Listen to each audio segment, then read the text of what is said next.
are live.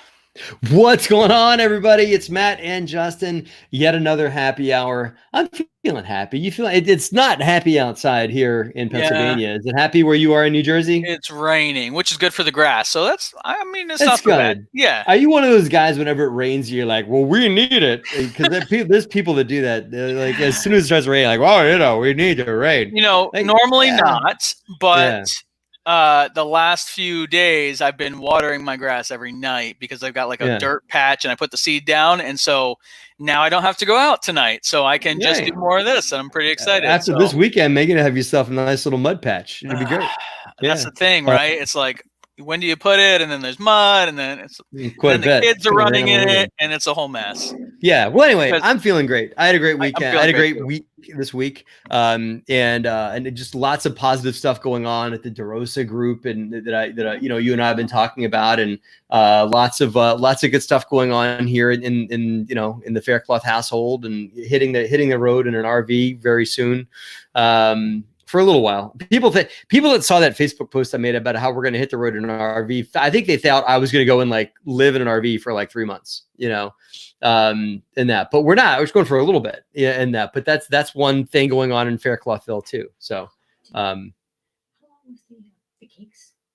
Oh, I'm sorry, I'm on the air right now, but let me go talk to Liz. Yeah, was that everybody? Yeah, no, you're good. I could. Yeah, the cakes were 15 minutes aside. Yeah, Justin's locked up right now. Justin's frozen. Yeah, Jeff wave hi to Liz. There's Jeff Holst down there. We're gonna bring him on in a minute. How are you? So, I've heard a lot of good things about you. You guys met at BP conference. We did briefly. Didn't get you to talk. You made such a good memory. You made such a good impression. I didn't get any drinks. I didn't get any.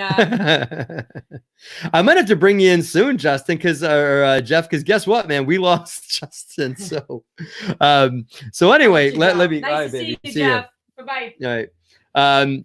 Anyway, now? What's that? So they're ready now? I would say so. Yeah. Let's see if I can pull up comments here. I'm not seeing comments, but that's okay. That's all right. That's fine. Tell you what, while we're waiting on Justin to get back in, man, I'm just gonna bring you in, Jeff. So what's up, Jeff? Welcome. Hey, how are you? I'm great, man. How are you? Oh, I'm good. Justin just commented on the video, actually, so it should be there. Actually, it just came up on my Facebook thing, so who knows? But anyway, hopefully he shows back up. It's good to be here, man. Yeah, we miss you. We miss you, Justin. You'll be back, and you'll be back very soon, I hope. I don't know. I'll check my cell phone to see if he calls me or text me and says, "Hey, man, not a problem." We'll be back in. Listen, man. Welcome, Jeff Holst. And thank you. So Jeff. I'm gonna wait see if Justin gets back and I can do it. But fuck it, I'll do an intro for you right now. Jeff's got a phenomenal Is this a YouTube or a podcast? Just podcast? We're both now, actually. Awesome. So yeah. It's called the Old Fashioned Real Estate Show. That's right. If you guys can see that, and I have my shirt on. See, there you go. It's a great show. I've been a part of it. And it's really just focused on like more straight talk about real estate. And you guys drink these phenomenal drinks on the air called Old Fashions. That's right. And we're gonna make one today when we get Justin back. We're gonna make Old Fashions and have a little cocktail hour here for our happy hour. While we're waiting on Justin to get back, I just want to tell everybody that's watching about today's sponsor, which is DeRosa Insiders. As you know, Jeff, I mean, you're in real estate too.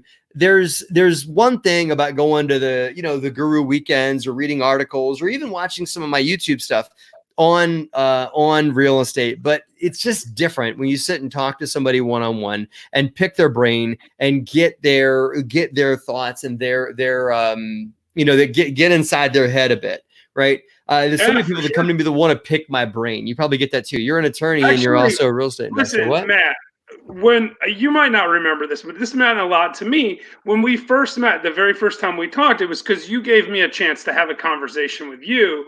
And it was because I was commenting on some Facebook post or something that you made, and you were like, hey, let's have a chat. And I told you a little bit about my idea for the Old Fashioned Real Estate Show, and you loved it. So in a lot of ways, like, I'm 100% on board with your idea of people needing to talk to you, Matt Faircloth, and of course, all of your insiders. Yeah, man. Well, that's thank you for that, because I'm not going to take ownership of creating the Old Fashioned Real Estate we Show. had the show first, but did you? You Okay. really helped encourage us. I remember talking about that. And I was like, I love it. I love the idea, and like, you guys should just. Well, here's what I thought. Like, this stuff can be truth serum, right? And there's something to having a cocktail and having a conversation for those that do indulge, right? Sure. And so I thought it was really cool to have more of a gloves off real estate level conversation with people. But hey, man, I'm grateful that that you and I had that initial conversation, and you and I become good friends. We both run each other's shows. We met at Bigger Pockets conference for the first time. Yeah, in fact, you were the second guest I ever had on my show. Did you know that? Well, you. Oh, that when we went live that time? Yeah. Yeah. And I started cursing on your show. Like, yeah, you were the first somebody's never cursed on your show. Curse on the show. So you're not the only though. Somebody else has since. So we didn't. We used to not do guests, but that one with you guys went so well. We just started doing guests after that. So yeah, no, that's good. That's good though. I mean, you got to teach people how to make this phenomenal drink you guys drink. Which, by the way, did you know that when you and I met at BPCon, there was a bar there in Nashville that we hosted a happy hour at the day before. There. Yeah, I had the emblazed. I know, and they took the lighter and grazed their ice blocks and stuff. That was one of the very first old fashions I had was at that bar.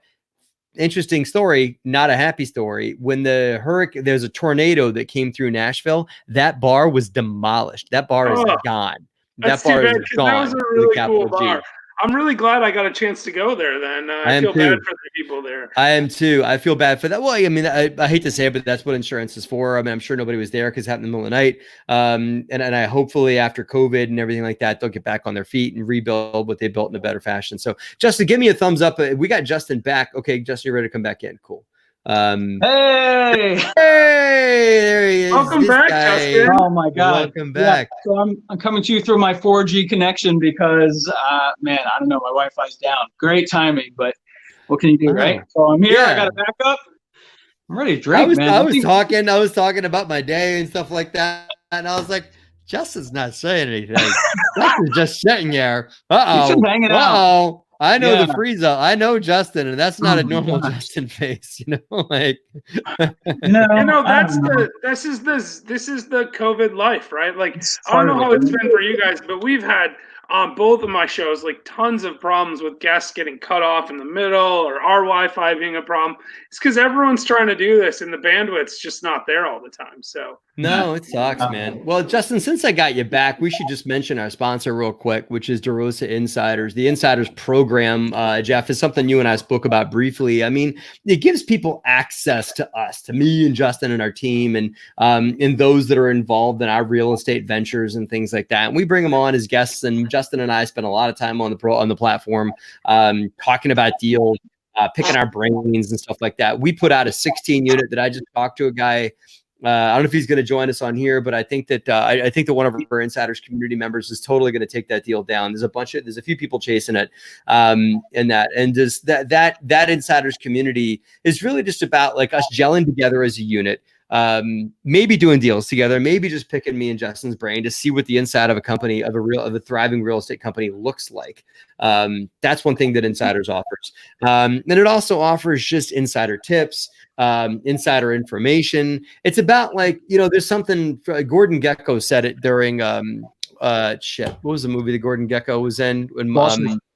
Thank you. Wall Street. You're either on the inside or you're on the outside. And so we give an opportunity for people to be on the inside of a growing real estate company to see what we're doing for best practices and also maybe to participate too. So all of our investors, the folks that are invested with us, are all automatically members of it. But if you guys want to join Insiders, all you got to do is pick up your handy dandy cell phone right here and text the word DeRosa, DEROSA, to 66866. That is 66866. You see at the top of your screen right there. Do it right now while you're watching us. And there's a ton of free stuff. Jeff, please join Insiders. Man. I'm doing it right now. I want to have some players on. Now. I thought you were going to tell me it was players. like. I thought you were going to tell me it was like $10,000 a month or something. No, and I was like, it does cost. It'd probably be worth $10,000 a month, but free it's so much better than $10,000. It's not free. It's we'll give you we'll give you a month for free, but it's $24 a month, which is that's completely reasonable to hang out. Yeah, that's how much an old fashioned costs, isn't it? You know, pretty much when you buy those cherries. It's what the cherries cost. That's what these cherries cost. Yeah. But anyway, can I just say that, you know, for running insiders, it's been amazing to see the community as we started this like just less than 2 months ago, and already like the community is interacting and talking to each other and helping each other, whether you have a question about raising money or asset management or any part of like deal underwriting. I mean, the cool thing is that our team, who's actually doing it, who has almost 700 units here, like we're part of it, and we're commenting and helping people, and we want to bring them along, not just to like answer questions, but to be a part of the conversation and to show them what we're doing. Someone's got to make it, man. I think there we go. So to show them like what we're doing. That's my bad. when we're back in, you know, where we can get out of COVID, there's a lot of videos that we have that we actually filmed before coronavirus, but after, again, it's like site tours and walking properties, and there's going to be a whole lot more in terms of like private masterminds and site visits, and all these things that we're only ever offering to people that are insiders. That 16 unit that went up, we put it to the insiders group, and guess what? We're helping them. We got calls with the broker scheduled. I mean, there's opportunities here that we're trying to help people grow their own multifamily team and find partners so they can build. Like if you're like me and you're really good at managing people and projects and timelines, but maybe you need someone like Matt to help you raise money. Well, guess what? We're going to help put you guys together so that you can go and form your own multifamily team. So it's a really, really awesome opportunity. I mean, it's less than the price of a conference for a year. I mean, come on. It's really absolutely and you'll likely grow your business and do deals because of it and that. So just all you got to do to get the information to join, text DeRosa to 66866. You get a big basket of goodies, a bunch of free stuff comes to you in that. So Jeff, we'd love to have you as a member of Insiders. I've already texted. I haven't had time to go through the process. No, you'll go through the enrollment process once that. So awesome. Speaking of which, man, let's get going on. We can talk about Insiders more if the audience wants us to. We got a bunch of people watching on Facebook, a bunch of people on YouTube. So feel free to leave a comment and that, and you know, if you guys want to give us a shout out or a chat out or whatever it is. But let's use these things, man. This muddler. I had to borrow this from my neighbor. You don't have a muddler? Man, I'm missing all I had the to buy one on Amazon. And it's delayed. So my neighbor had a muddler and yeah, I think everyone's using them now. I bought this one on Amazon, so I'm sympathetic. That's what I got. Yeah. I got to step my game up. I'm clearly a newbie to the old-fashioned game. By the way, these hats, gifts from Jeff. Thank you, Jeff. Oh, you're welcome. I should have been wearing. If I knew you guys were both wearing them, I would have wore that instead of this weird camel hat. I was telling Jeff beforehand, I only ever drink bourbon out of this glass that he gave us. So look what I'm drinking out of today, Justin. Well, thank you. Nice. Justin got me these. Justin got me these glasses and a decanter with the Roaster Group on it for Christmas this past year. Which is so I love this gift you gave me, Justin. Thank you. I figured it would come in handy. I didn't know we were going to start a happy hour show, but I figured something. I mean, I know. I left the decanter at the office, but I brought this guy home just for this special occasion. Well, that's a great gift, Justin. By the way, I'm just dropping hints. Christmas is just around the corner.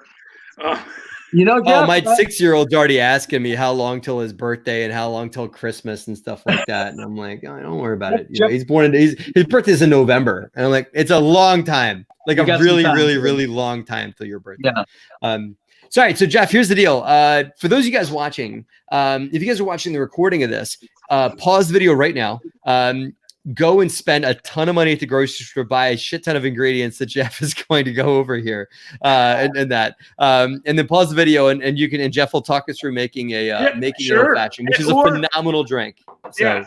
And if they need more, I think I posted like 3 videos on the internet somewhere about this. So if they just Google how to make it, they figure it out. Are you able to dig up the video that Jeff sent us and post it on Facebook? So if you guys want to watch Jeff talking through I could do that later. I don't have internet still on my computer, so I'm stuck. I'm stuck with just the camera on my phone. But yes, at some point we'll do that. Okay, cool. Well, it's while Justin and I, you could watch the video of Jeff doing it later without me and Justin sitting here talking trash to you and stuff like that. Yeah. So, but I got my ingredients. I'm set up over here. I got everything laid out. So Jeff, step by step, buddy, take us through it. Okay. Man. What do you got? Right. A old fashioned. Do you know any history while we're doing this? History of the old fashioned, how they came up with it, why it's got the name, any of that kind of stuff? I should know this because so like I've had like 10 people give me books about old fashioned, because like I get people buy me bourbon, which is the best gift. And then the second best gift, which is like old fashioned miscellaneous stuff, like t-shirts that say, call me old fashioned and stuff like that. I get this stuff all the time. So I should know a lot of history, but I really don't. I do know that there are two ways to make an old fashioned. There's a pre-prohibition version and a prohibition version. You do not want the prohibition version. We're teaching the original old-fashioned recipe, which predates prohibition. The prohibition one has a lot more fruit in it because they had really, really terrible bourbon, so they wanted to mask the flavor even more. Okay, so we're making the classic old-fashioned. That's the way I like it. So my partner on the show, Brian, he is objecting to the cherries. Like, he doesn't think it should have cherries in it at all. But I really like them, so that's the way we do it. All right. Well, I do too. That's the way we're doing it then. So you guys got your cherries. You got sugar cubes? I'm not gonna put sugar cubes in mine. I told you I'm gonna protest certain things that you tell. This is the sugar cube right here. You got to get these brown sugar cubes. I buy them on Amazon. They're rough cut, so they look kind of funny like that. Yeah. Right? Okay. You drop one of those in the bottom of your glass. That's how you start. If you don't have a sugar cube, you can't do it. I don't know what to tell you. It won't be as sweet. I got brown sugar. Yeah, it'll work. I mean, you're gonna crush it anyway, so it's the same thing, right? Listen, I mean, I guess that's why you got the muddler. That is what the muddler's for. Well, the muddler is for two things. You want to also muddle the orange peel. Did you bring an orange peel? I do. Your video said no orange peel. I know, but really, that's just to mess with Brian because he thinks that orange peels are great, and I'm like, whatever. Yeah, I like the orangey flavor. I have brown sugar downstairs. You guys could talk amongst yourselves, and I could go get a bag of brown sugar just so I could be in compliance. I mean, if you want, you can. But do you have simple syrup? That's why I felt like I didn't need the brown sugar. You can get by with the simple. We all even have the same brand. We all shop at Walmart, apparently, or whatever. This is actually Master of Mixes. It's like the most common simple syrup. But you can use that instead. So the next step is just squirt a little bit of simple. Just like how sweet do you want it? Like that's probably enough. So you put the simple syrup in. Then you got to get some bitters. You got bitters? I wanted to tell you about this. I saw that at the liquor store when I went today, but I didn't get it. So I went online on Amazon and I got a Woodford Reserve. If I can hold it all the way up to the camera. I've seen that before. You can't read the label at all. I know. Woodford Reserve makes 5 different. It's a 5 aromatic 5-pack, right? I tried one of them the other night. I didn't like it. They got a let's see. They got chocolate bitters in the kit. They got orange bitters. Not bad. Orange bitters are good for an old fashioned. Yeah. The one I didn't like was the sassafras and sorghum. I haven't tried that one. It smells like root beer. So you're like, ooh, that's not. It might be good for something, but probably not an old fashioned. Not an old fashioned. No. I always go classic. Oh, I got the same. The same one. That's right. So how many of these? What are we doing here? So you're just gonna shake it twice into the glass. See, I'm not doing it because I already made my drink, but like that, just 2 shakes. Got it. Okay. All right. Now, if you have a dropper or something, you want to put about 3-4 drops because the shake's a little more than a drop. All right. Okay. So, and then if you have a sugar cube or an orange peel in there, this is when you use the muddler. So, do you have an orange peel, Matt? You want to put your orange peel in there? I do. All right. So slice yourself. Now, listen. This is really important with the orange peel. You want to make sure you don't get any of the rind, so you want to cut it as thin as possible. Just the orange part. You don't want the white part if you can help it. Oh, okay. All right. Well, that'll take a second. Slice. Okay. So I muddled with my impromptu muddler. Right. Nice. That works. I mean, well, you didn't have a cube, so it wasn't as big of an issue anyway, right? It wasn't. That was all intentional. That was the plan. See, this is my orange peel right here. See how it doesn't have any? It's all orange, right? Super thin. All right. How'd you get that? All orange. And I give it a little twist, and I like to take it and I like to run it around the rim of my glass like that. Okay. Get a little bit of orange oil on there. I scraped a lot of my. It smells great. And then I scraped a lot of my white part off. Well, Do I need to get more white? Mine really thin, but you're going to be okay. So then you just run it around the edge of the glass, the white side down. Then you drop it in the bottom of the glass, and then you're going to muddle it a little bit just to get some of that oil out of there. Oh, if you're really fancy, you twist it and you light it lighter, and it'll cause a little flame of oil and infuse the oil. Oh, you know what I saw online when I was on Amazon? They had like drink smokers. Like they had old-fashioned smokers that you could infuse smoke into your like drink and stuff like that. And, like that sounds crazy. I feel like when we went to that bar in Nashville, there was a lot of fire going on. Smoked drinks there. I actually find smoked drinks okay for old fashions, but for a lot of drinks, it's overwhelming. It's too smoky. Yeah, I can't. I'm already smelling old fashionedness going. Oh yeah. With the aromatic. You've got all the ingredients in there. All you need now is to add bourbon. So I always say just eyeball it, but really you're supposed to do like 1.5 to 2 ounces. I got bourbon before the cherry. Did I miss the cherry? Yeah, I put the cherry in last. That's my strategy. Oh, I was gonna protest and muddle the cherry. Anybody ever do that? Yeah, people muddle the cherry. That's sort of the prohibition version, right? They put actual orange in there, not just the peel. They put the cherry in there and they muddle it all together at the bottom to give it a little more flavor. That looks great, Justin. Yeah. Perfect. That's I always fill it up to the bottom of the text. That's about where I do. And then when you put the ice cube in, you end up a little bit higher. Yeah.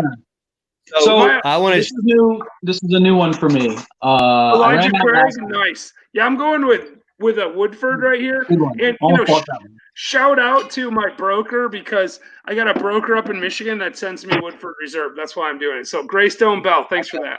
I got one of my favorite. Actually, they sent me Gentleman Jack last time. This is good stuff. Yeah, I love that's what Greystone sent me last time. They double filter it to take a lot of the bite out. I think they do take some flavor out of it, so it's just not as bitey as a lot of bourbon. Yeah, listen. Yeah. Some people make their old fashions with a rye. It's got a lot more bite that way. It's a little smoky, but honestly, I like mine on the sweeter side, less smoky, less rye. So I have. I don't know if you can see. You guys probably cannot see, but I have Death Star shaped ice balls. So the trick is to get the bigger the cube you can, right? So that's a good size right there. The circle ones like that. What about you, Matt? Did you get? I mean, Justin, did you get something like that, or are we using regular ice cubes? No, I have regular old ice cubes. Unfortunately, my orange peel sitting below my. Is that normal? That happens, yeah. Sometimes I take an extra peel and set it on top of the cube just for presentation. Okay. Yeah, and then you just mix it up. And then what you want to do is take one of the cherries, right? If you have them, Luxardo cherries, but any dark cherry will do. Just take one, throw it on top of your ice cube. I like to put a little bit of cherry syrup in and then stir it around a little bit again, just to give it a little bit of richness, a little bit sweeter, right? Mm-hmm. And that's it, man. Then you're done, just like that. Yeah. Mine ice cube is melting because I put it in there like 25 minutes ago. But just have an idea. I wanted to say something. I wanted to say, people, hey, if you guys are like loving this and you guys want to liking or loving, and you guys want to either making your old fashioned right now, or if you're like going to watch the recording of this, you guys can make an old fashioned another day, like it. And I was watching Eric Cabral's live stream he had going on, and he could see the likes and loves that he got. And for some reason, we can't see that here. Do you know why that is? Check out on your Facebook. You guys pull up your Facebook account. It's being broadcast on the Matt Faircloth page. Okay. Yeah, so normally I can check that stuff. So you guys, we use StreamYard for my Last Life Ever show, and and that's what you guys are using for this. We can see that stuff live. Yeah, Matt. We still have to connect Matt's Facebook to it. It's not. It has been connected. It's been connected to broadcast, but not the other way. We keep trying to troubleshoot it and then forgetting about it. So it's in the settings. It's not that difficult, actually. All right, can we do a toast? Absolutely. Here's the good friends. Good friends. And to the DeRosa Insiders. Oh, thank you. Oh, that's nice. So how did it turn out? Okay. I mean, even it's with not the you know Nashville what it needs? You know what it needs? What's that? Sugar cube. Yeah. I swear to God. It needs a little more sweetness. Sugar cube. But sugar cube makes a big I know. difference. I apologize to you. I totally judged it. And I was like, wow. Cube. You know, sugar he's putting in this thing. In full disclosure, I thought sugar cubes were stupid until Brian started making them that way. And I was like, I'll just use a regular sugar cube. Nope, that's not it. It needs the brown sugar cube. I mean, honestly, this pure cane sugar, it's like you get like 3 of these for like $20. It'll last you forever. I mean, you'll throw it away before you use it all, right? It's a little stiff. Yeah, and then hey, Justin, we got. Go ahead. Sorry. Go ahead. No. We got a question. We got a question. I want to take care of my man Vijay. Do it. And not that it's not just about having old fashions, because I've been enjoying it. And I was hoping we could talk a lot about old fashions on the show, but I want to take care of Vijay. So can you take Vijay's question and put it on the screen? Because let's just hop in right here and talk. I mean, as you guys ask questions that y'all are on the, I think Justin might have trouble with that because he's working on his phone, right? I can't. If you can, I think you're a host now, man. I think you have to do that. Okay. All right. I can show you where it's. Oh, there you go. I did it. I've done it before. Sorry to cut you. I cut your face off a little bit there, but guys, what's the best way to get financing on investment properties in today's market to buy condos worth around 120, 140K each? Types of lenders are asking for $30,000 down payment, but it's hard to wait to collect the money. I think you're talking about hard to wait to collect the money, meaning like it's maybe hard to save that kind of money up to buy a deal. Jeff, I must admit, it's been a while since I've done a deal at that size. My knee-jerk reaction for folks that are buying around this size, you're buying anything for less than $1 million. My knee-jerk reaction is always go to a small community bank. Are you doing deals this size? And if you are, do you have any clients that are doing deals like that? What do you recommend? Not very often. Listen, so it's probably been less long for me. I would say the community banks are definitely the way to go. But, listen, 20% down in this market is what it is for community banks. Talking about 30% down. He's talking about 30%. 30% seems a little high, but 20, 25% I see all the time. I think, if you don't want to put that kind of money down, then one option might be to go to like a hard money lender, find a value add deal, fix it up, and then refi it at that point. Do the Burr method. That might be the best strategy. Or, partner with someone who's got more cash than time. That's what I was going to say. I typically do is the more cash. He's buying these things are 120 to 140. So he could find a partner that's got that cash, or 2 partners, and go buy it cash, fix it, and refi out. Yep, exactly. That'd be a great strategy. That's so Vijay, I give you a few options. Come up with that 20 grand or 20% down, which probably in your scenario at $140,000 condo would be somewhere in the neighborhood of, say, 28, 30,000, somewhere in there. Come up with that, get a small community bank. They're probably going to finance it at a fixed rate at 20% down, and probably in the low 4s right now, probably 4.5, 4.25, somewhere in there. Maybe 4 on the 4 flat you could get on the deal. It's going to be a 5-year rate lock, and the rate's going to reset after 5 years. It's going to just be whatever their indicator is plus their yield spread. So it might be the 5-year treasury, might be LIBOR or something like that. That's option 1. Option 2 is, I think that Jeff rightfully pointed out, you could go hard money, go heavy money that's a little more expensive. But on a condo deal, condos are a great way for people to get started in real estate, because there's just less that can go wrong with a condo. You just don't do the exterior. All you're doing is interior. A lot of them are 2-bedroom, 2-bath. They're easy fixer-uppers. It's hard to drop more than 10 grand in a condo. On reno and that, so it's easy to predict a reno. I mean, I got a buddy, Justin, you know him too, that does a lot of renovations. So I mean, he buys a lot of stuff in Robbinsville, in Central Jersey, all condos, and that. He's one of our investors, and he's done a lot of condo work. And he told me he just buys them on Hubzu, fixes them up, refis them, does the burst strategy, and does the lease. Sometimes he flips them, sometimes he leases them out. So VJ, that's one. That's option 2. And then Justin said that raise private money. I would, if you're going to do private money on a deal like that, I would go all debt. I would go all borrow it. I would borrow the buy price, borrow the shit. We lost Justin again. I would borrow the buy price and borrow the reno, and then do a refi and that. I would not. It's just $140,000 condo, VJ, is not a big enough deal to bring an equity investor in on. What do you think? Well, so I agree with you in principle, although I use this strategy and I've never heard anyone else talking about it that I really love, which I think it's like a hybrid debt equity structure. We give people like 6% interest only, right, on their money. They loan it to a company that they own part of, and then we go buy it in that company. So they might get 6% on their money, but they get 20% of the equity in the deal, something like that. So they get some upside, but mostly they get debt money. I love that.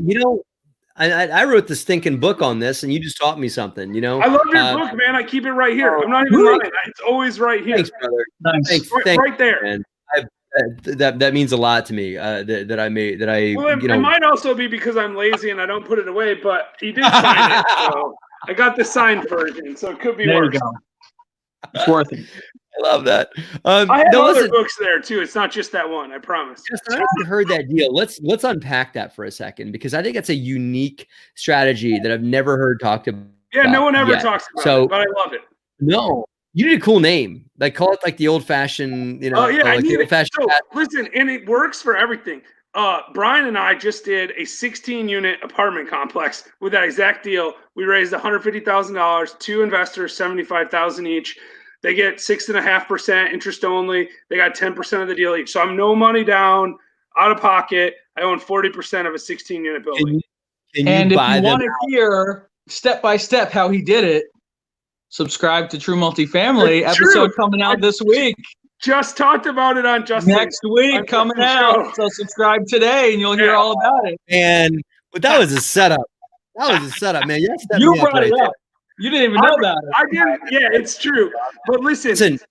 Go ahead. Well, I really want to unpack the strategy, but go ahead. Yeah, no. Well, listen. The thing is, though, what we do, because you asked if we buy them out, we can.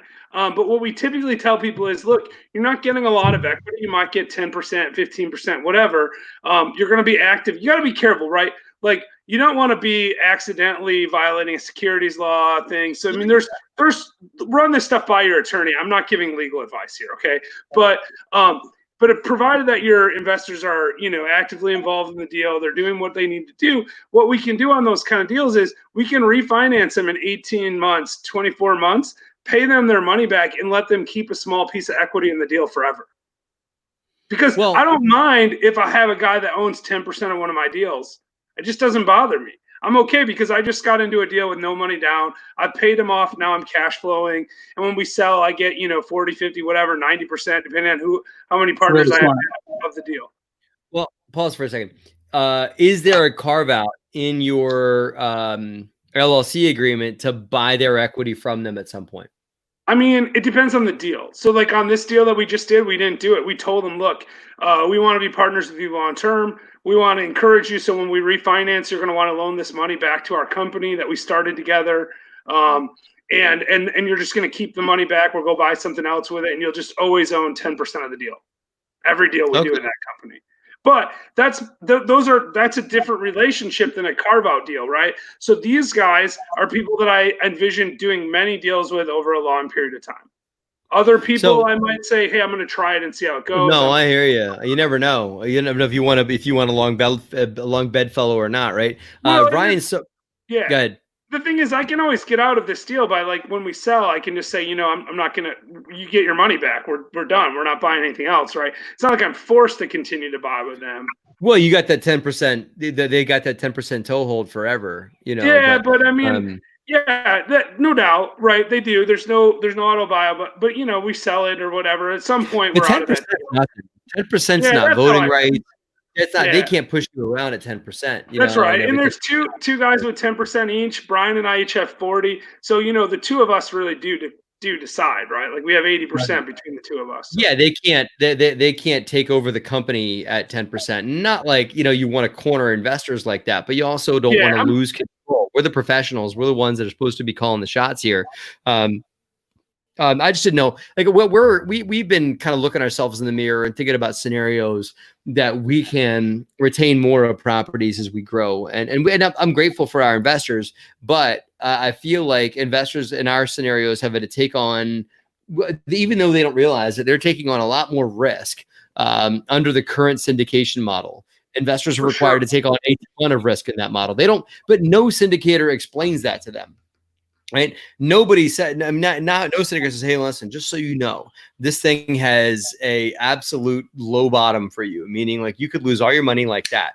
And I'm not obligated to pay any of it back to you. There's no hook into me. There's no hooks into me. And just so you know, when the property goes up in value, I get a ride along on all that. And I get to filter the upside in that. So yeah, you might make this, but you're taking a tremendous amount of risk. You're risking pretty much all the capital you're putting in to make an upside. Yeah. So we're changing a lot of our model up. I mean, I don't know what you guys do, but a lot of syndicators don't even put any of their own money in anymore, too. It's kind of crazy. Most of them don't. I mean, and there's a lot of risk to that. You better be. I mean, I always tell people we have this thing we call the passivity scale. Like people say, "Oh, I want to be passive," but I don't think there is purely passive, right? Like it's a scale. If you're investing in someone else's deal, you better be vetting that person. You better be vetting that deal. And you better be paying attention to the reports you're getting and stuff like that. Because if you're not, you're taking, you mitigate risk by having knowledge and by having involvement. The more involved you are in a deal, the less risk you're going to have, always. Knowledge mitigates risk. Hashtag that shit. Justin, I can't read. Are you able to type in the thing, or are you still on? No, I'm power cycling my router over here as we talk over here, trying to see. I don't know what's happening. Can you drop VJ's comment so you can see me a little bit better? I have to like wiggle my way in over here. No, but Jeff, that is a really excellent strategy, and it does make a lot of sense. And the projects that you're doing are really cool that way. And shout out to a really creative way to get a deal done without any of your own money in the deal, and without. I mean, those deals are too small to do a traditional syndication model. So, we that's why. I mean, these are local people. I'm not doing this with like people I met on my show. They're people I know really well. I've had a long-term relationship with them, stuff like that, right? It actually started on accident when I when I did my first deal, which was a condo deal. So actually, I'm 10 years ago or something now. But when I did my first deal, we bought the first one with cash, and then I didn't have any more money, and I ran into another condo in the same building, and we were like, how do we come up with this money? We didn't know anything about anything. Like, we just knew that it would cash flow. So we just figured it out, right? Like, we got to find someone with money, and we got to come up with a deal. One of the things that I think is important when you're looking at any structure of a deal, whether you're syndicating or you're forming a JV, it doesn't matter. Like, you have to think about what is it that is going to be attractive to the person that has the money? Like, it's got to make sense to them. It's their money.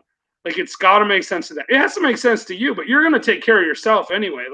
Like that's, you wouldn't do it if it didn't make sense to you. So you got to figure out, how do you sell it to them to make sure that they're getting treated in a way that makes it useful use of their money. And that's how we did it. I mean, and I don't know, I just had to get creative. So we came up with it. I've been doing that for 10 years now. I don't know anyone else that does it. I talk about it all the time, and still no one's called me and said, hey, I did that and it was amazing. And I'm like, why aren't everyone doing this? Let's unpack this real quick, because we mentioned it quick. Justin was in timeout for a second there. Justin, you're back from timeout. So I want to real quick go over it again with a microscope, because I think I've been in business 15 years and I've never heard of this. And I think this is a really cool way to do what I call like what we call a JV, right? It's a joint venture. I talk about joint venture ad nauseum in my book. But this is a way, the way that I've done JVs in the past has been that we have an LLC. The lender has the lender joint venture has their entity. And there's a JV agreement that binds the two of us together. The JV agreement says that they get this kind of return on their money and they get this upside on profit and stuff like that. I've also done JVs that it's a little more down and dirty, but it still holds. This only holds on fix and flips. It does not hold on rentals. But the way that I've done it more down and dirty has been like, okay, here's a promissory note and here's a mortgage. The promissory note and mortgage says that the lender's rate of return is X plus a percentage of profit, and profit is defined as this, right? So it just defines what profit means. It defines what rate of return means and everything like that. So again, you know, as you know from the law, whatever you just, if you're going to put something in writing, just be super descriptive and, you know, and put a lot of carve outs and caveats and explanations and definitions, and that's how you explain it. I've done JVs that way, but what you just talked about, it's actually, it can be viewed as more complex, but it's actually way cleaner, because in a JV, what you're really giving is equity and a rate of return on money, right? Mm-hmm. And so if I can, like, it's not that different than what you just described on flips, right?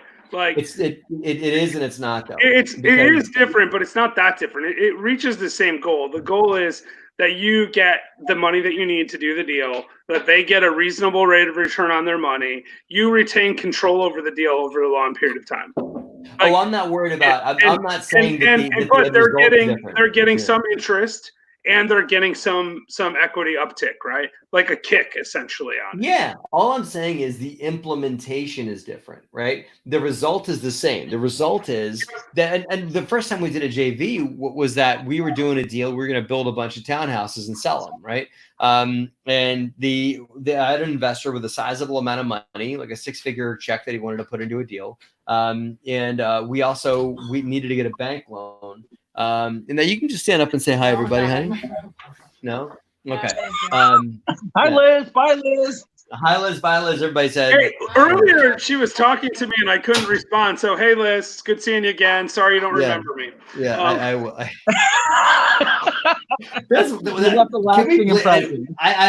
hope we can put a pin in the conversation, because that's a really good conversation. But Justin, I should tell you that Liz was here a minute ago and she's like, "Hey, Jeff, nice to meet you." And I'm like, "You met him."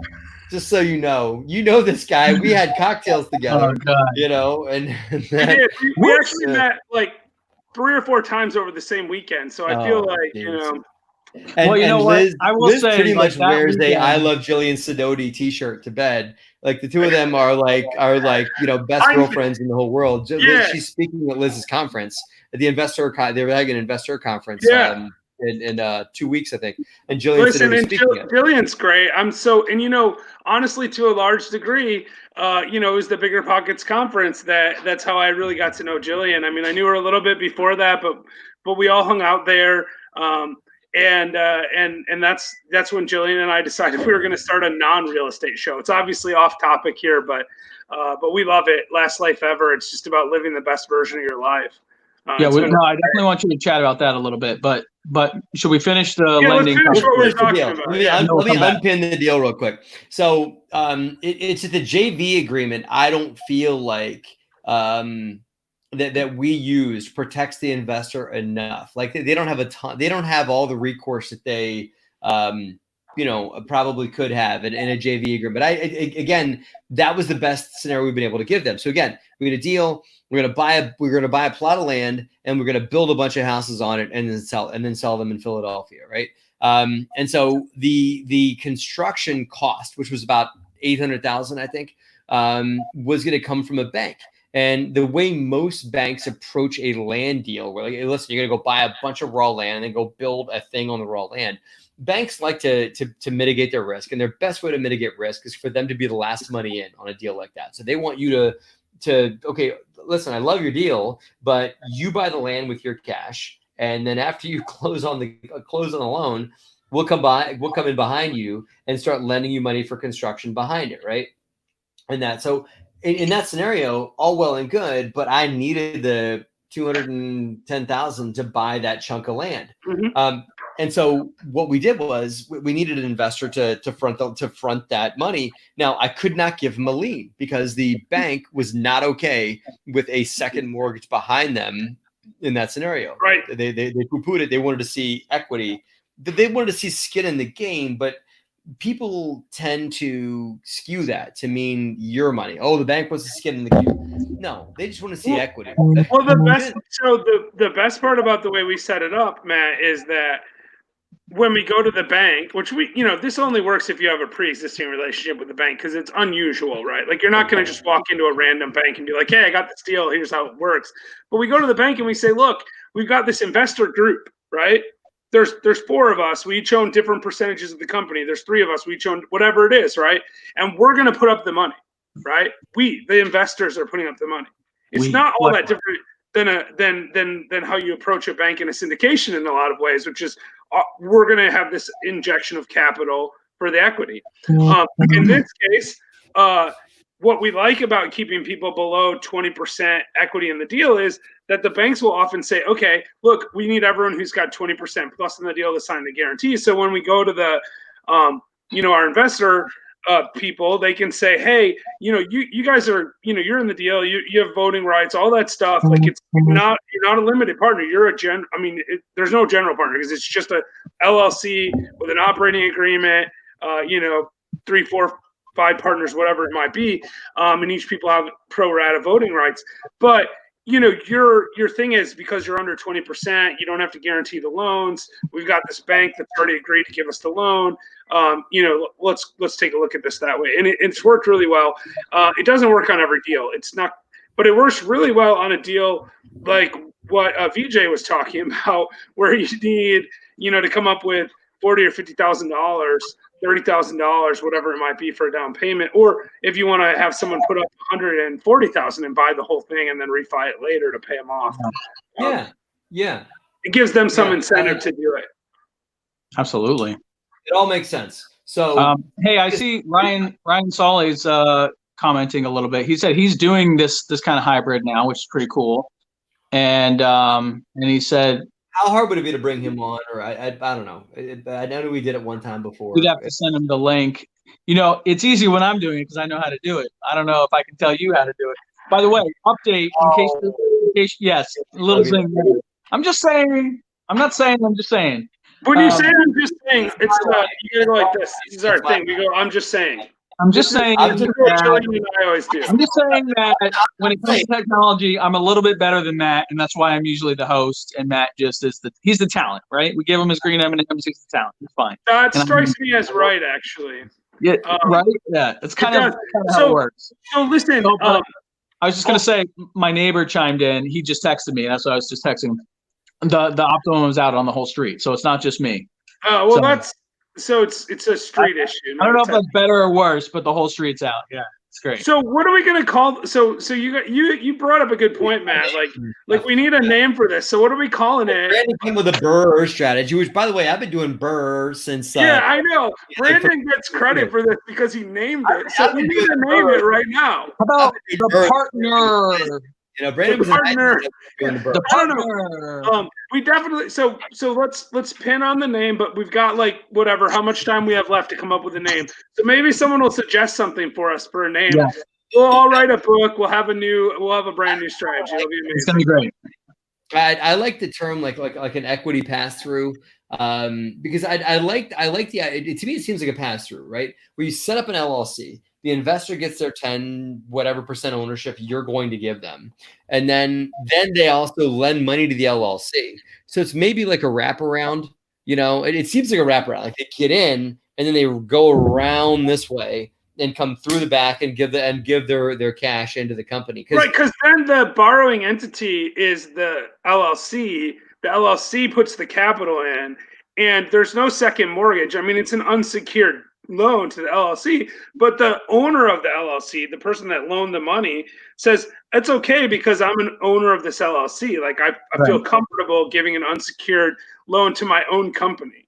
Right. It's 10%, and the collateral they get is that 10% equity. Right. Yeah, and also we'll also say look, if we put they get that 10% equity collateral. That's like a kicker almost to them. But if we put 150, 200,000, whatever it is down on a property, that equity is owned by the LLC. And we're not going to distribute that equity until they're paid back their loan. right? That's part of their loan agreement. So they also get all of the equity in whatever property we buy as collateral. So the downside for them is like in some kind of extreme scenario where the property loses value beyond what they put in. It's no different than someone who invests in a syndication. It's like they're taking more risk. But it's what I was saying before, the more active you are in a deal, the more knowledge you have, the less risk you take. There's like an inverse relationship. Same thing here. They can be a little bit less active. They're not completely passive like you would be in a syndication, but they're less active. They take, I think, a little bit less risk than what a syndication, an LP kind of investment would be, because they have a little bit more control over the deal, but they're taking more risk than, say, someone who doesn't put money in and gets their equity through. Well, let me ask you a question, because I think I can. I don't know. This is all hope, fun, just fun talk. I'm not, representing legal. Neither am I, in fairness. I got an idea, right? When you give them the equity, is that a grant of equity, or are you selling them equity for a dollar amount?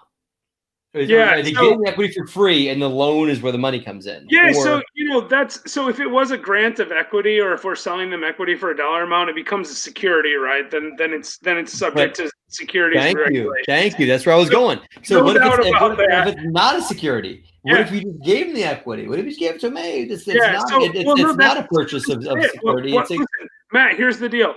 You have some money. I have a deal. I say to you, Matt, I have this idea. Let's start a company, and together we're going to go buy this property. That's what we're doing.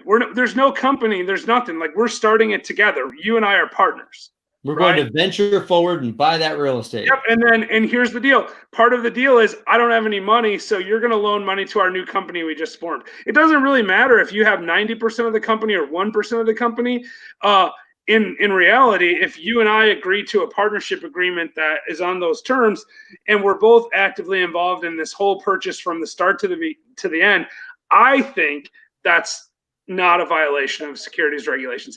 I am not a securities attorney, though. So whenever I do one of these deals, I give it to my attorney and I say, here's what I want to do. How do I do this? It was explained to me by securities attorneys that a security is an investment of cash for the expectation of profit, in a common enterprise, from the efforts of another.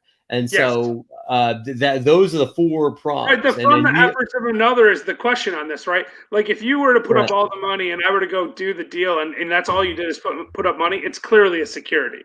So, like, when you're structuring these deals, you need your attorneys involved to make sure that everyone is compliant, because the thing is, and by the way, it doesn't actually matter if it's a security, right? Like, I can do a syndication with a PPM. I can file the exemptions with the SEC. I can do all that stuff. If my attorney says it's a security, we're going to have a little bit more legal fees. But it's still, if there's something wrong with this deal anyway, I can still do it. I just have to comply with a different set of rules. It doesn't kill your deal if you've got to. Yeah, people get worried about this all the time. They think, oh, I can't do it because it's a security. Well, no, there's nothing wrong with like, we all can sell securities under exemptions. We just have to make sure we comply with the law. I think the challenge people come across is, in reality, is they don't want to pay $10,000 or whatever it is for those PPM and all those legal documents. So under a certain deal amount, they say it usually doesn't make sense. But so they're trying to not pay. But you're absolutely right. It is 100%. You're able to do it. You just have to follow the right. And I'm not going to say we never did it wrong, because when we first started, we didn't even know what a syndication was. So there's a possibility, 10 years ago, we might have done something wrong because we weren't, we thought we knew more than we did or whatever. But like, every time now, this is going to my securities attorney. This is what I want to do. What do I do? Yeah. And sometimes they say, hey, you can't do that. You've got to do it like this instead. And if that's, I'm not telling people what to do. That's where your legal counsel comes in. Yeah, well, that's why it's good to have attorneys. It's right.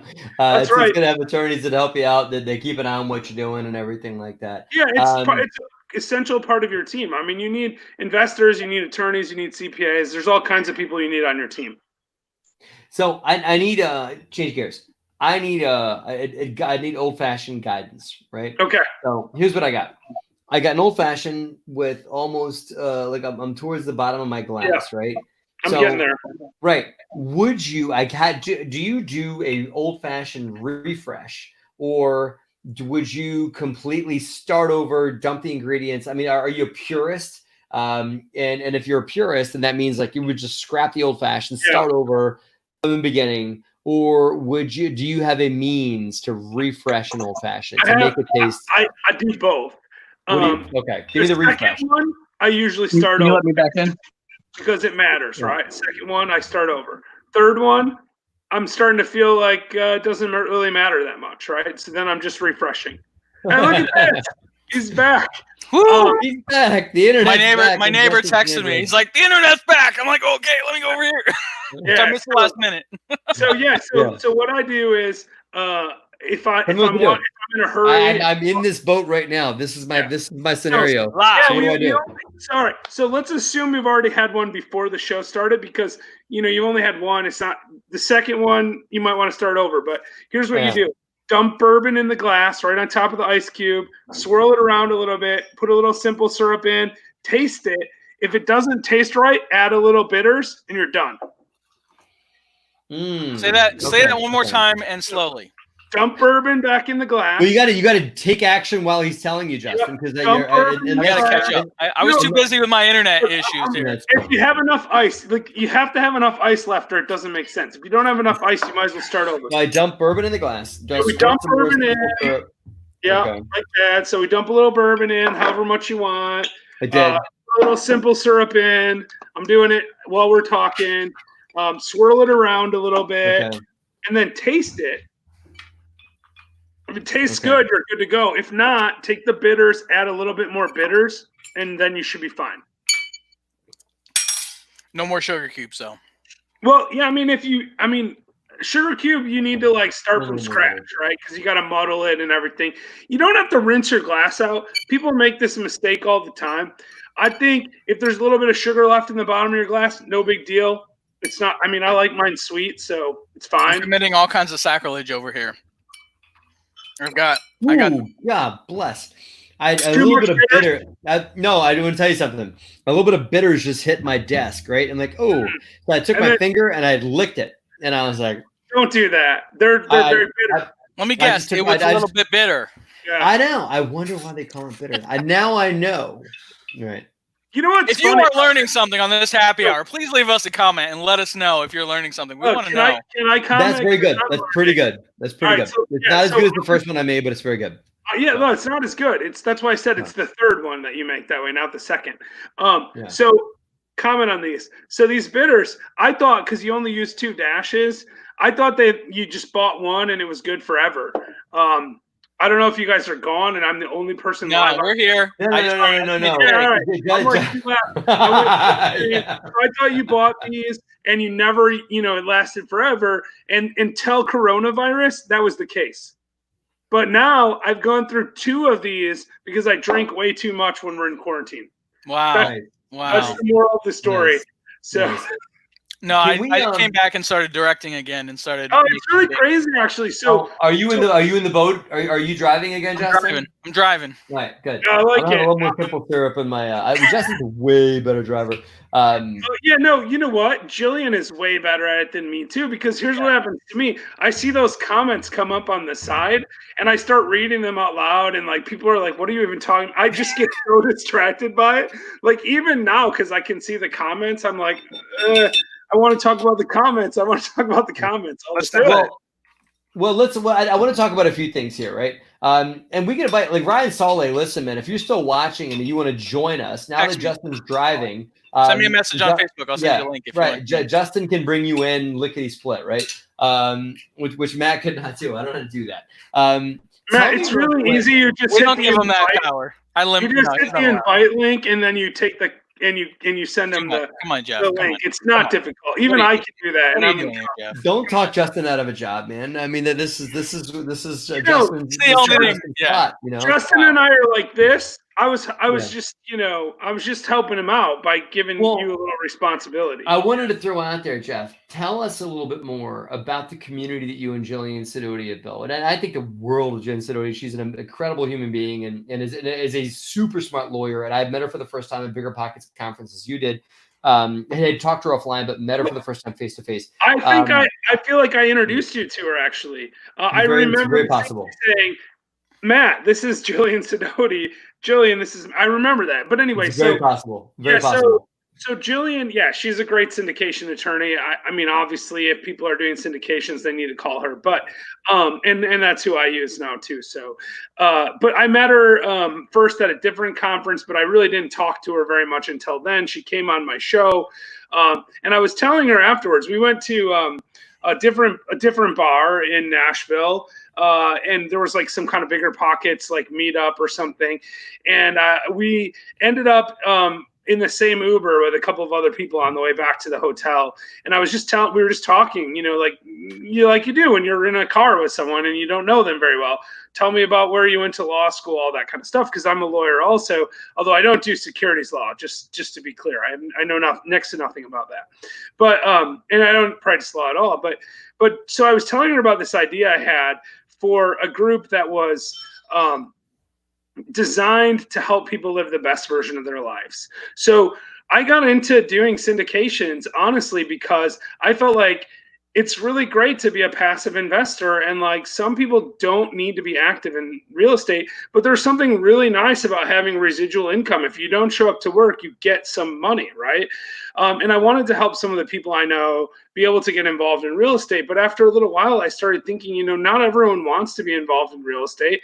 And so we started talking, my wife and I started talking about like, how can we give back in a way that would help people live the kind of extraordinary life that I live? Because I'm very blessed. I just went to Africa for a month in March or February. Fortunately, got back before the travel restrictions were in place. Wow. Got to climb Mount Kilimanjaro, so I went and stood on the highest point in Africa. Justin, put a pin in that. I want to hear all about that. Keep going, yeah, Jeff. Yeah. But I want to. That is a bucket list of mine. And Justin, I'd love to do that. I haven't told you this, but I'd like to do that with you. To climb Kilimanjaro. I'm honored. I'm honored. Yeah. Well, you and I both need to get, work on our climbing skills. Hey, I've been running. We're getting there. Yeah. I do too. But yeah. Run as much as you can, actually, if you want to get ready for Kilimanjaro. I will say, just to pause, we have pins and pins at this point, but with coronavirus, a nice thing with coronavirus is like I've been dedicating a portion of my day every day to just get out and get running. And like before I had an excuse, like I gotta go to the office, I gotta do this, I gotta meet with this person. Now I can't go anywhere, so let me go around the block, and I appreciate about Justin is one time I called him and he answered the phone while he was on his run, and I was like, man, I mean that much to this guy that while he's on his run, he's gonna answer my phone. Well, that's really amazing. Yeah. I did want to answer because we had some stuff going on. So Kilimanjaro. Yeah. So we'll get back. Go back to what you're saying. The point about it is, so I started thinking about, how great my life was that I didn't have like to trade 5 days of my life for 2 days off, right? That's like, I think it's a really bad trade. You work 5 days, you get 2 days off. Maybe you work 50 weeks, you get 2 weeks off. I love not having like a regular job. And I always say, if you don't love what you do enough that you would do it for free, you shouldn't do it. Now, listen, I like money as much as the next person, but I love what I do real estate wise. And I thought it was amazing. I have a sort of unique life story that I thought was worth sharing. And so I started talking about this, and I started doing conferences where I would go and tell the people about how I got leukemia and how I came back from leukemia. I mean, I was a bankruptcy attorney and I went personally bankrupt. Right? Like this is not something you want to do as a bankruptcy attorney. And then over a period of about 7 years, I was able to call it research. It was like R&D, Yeah, that's right. R&D, sure. I quit practicing law almost immediately after I filed bankruptcy. I took a job. And I felt kind of defeated, but I also realized that I didn't know, if the leukemia was going to kill me, and I wanted to make sure my wife was supported. So I started buying real estate as soon as I possibly could. Actually, that's probably why I came up with the idea of like these weird hybrid stuff, because I was like, I don't have money and I don't have credit, right? I got to figure something out. So it was all about how do I make deals work? And so I was just having to be really flexible. But the thing is, it's worked really well for me, and I've been able to travel all around the world. I've been to I think I'm around 38, 39 countries now. my goal is to get to 50 before I turn 50, all 50 states. But the thing is, like, not everyone wants to do that through real estate. If your dream job is to work at a gas station, I want to help you get that job, right? I really do. So what Last Life Ever is it's a opportunity for people to be exposed to people that are doing extraordinary things, and things that help other people. So like one time we interviewed a person who just helps people get a better night's sleep. Everyone needs a better night's sleep, right? I mean, that's like, sleep is super important. So we talked about that. And I actually think about that guest almost every single night, because I sit there and she told us that, like, people sleep in 90-minute increments, not 8 hours. Well, 90-minute increments is 7.5 hours, right? 90, 3 hours, hour and a half, 3 hours, 4.5 hours, 6 hours, and so on until you get to either 9 hours or 7.5 hours. And so now when I go to bed, I look at my watch and I say, you know what? I need to wake up in 7.5 hours. And I swear, sleeping a half hour less has made me more refreshed than when I was sleeping 8 hours. It makes no sense. So stuff like that, all these really great people, and we're just trying to help people. I mean, it's completely free. We don't make any money off of it. We just came out with a book called The Coronavirus Collective, where we're donating 100% of the money to charity. We have 30 different authors writing in the first 3 weeks of the shutdown about what they were doing to adjust to this traumatic time. And it's so motivational. These people told us stories about their youth, and one person was like a nomad, like literally grew up a nomad in Mongolia, and wrote about how that experience impacted how she was thinking about the coronavirus now. We had, I mean, like literally almost any person you can think of. One person wrote about how they've been turning to poetry and how you could read poetry as a way to like sort of center yourself. Another person, what's the name of the book? And Coronavirus Collective. Yeah, so Coronavirus Collective. Is it coronavirus or one word? Coronavirus. One word. It's on Amazon. It's like $15, and 100% of the profits go to charity. So we're supporting 4 different charities. And these charities are like, one's a food bank in Southern California. Because look, right now, the people like us, I mean, yeah, this is a challenging time. We're stuck in our house. We have uncertainty, but we're still, able to get our alcohol, right? Like we're still able to get food. We're doing okay. Yeah, it's not so bad. Oh yeah, I appreciate you sharing that there. No problem. But the thing about it is, like, the poor people are really struggling. So we try to pick charities that are helping poor people. Listen, the food bank in Southern California that Jillian volunteers for, that we're supporting, they get most of their donations from grocery store surplus, like expired stuff. Yeah, that's it right there. And right now, there's no surplus food in the grocery stores. Right, so they're not getting donations. So we want to help them. Another one that we're donating to is a group down in Mozambique, Africa, right? And they help save people from sex trafficking. Right, like they literally go into these places and they take these women and children out of the place, and then they help them by giving them food, helping them with training, getting them jobs, right, so that they can live a life where they're not in that terrible, horrible situation. So it's groups like that. There's a missionary family in northern Mexico. There's one in northern Kenya that we're supporting. So it's basically helping people that are in poor situations get exposed to this sort of positive, life stuff, whatever that is. Like the missionaries in northern Kenya, they do 2 things, right? So the charity that we're actually supporting flies people with medical problems from like these remote villages to hospitals. Like my brother had appendicitis 3 weeks ago. He had to have his appendix out, right? That was really traumatic. His wife wasn't allowed to go to the hospital because of coronavirus, right? That sounds really terrible, but what's even more terrible, whether coronavirus is here or not, is if you have to have your appendix out and you're in a remote village in northern Kenya, right? Yeah. Like in your 3 days by Land Rover away from the nearest hospital. I can't even imagine. These people, this charity flies people in that situation to hospitals so that they don't die. Well, I got to say, I mean, like I feel emotional about this. I'm very impressed with you and Jillian for putting this together, and the whole collective of, as far as all the authors. I mean, really amazing stuff, and what a amazing cause. And I'm just impressed, man. I just gotta clap it up. That's all. I just got to applause for you. This is amazing. You know, I wish I could say I did something amazing. Look, it sort of came together on its own.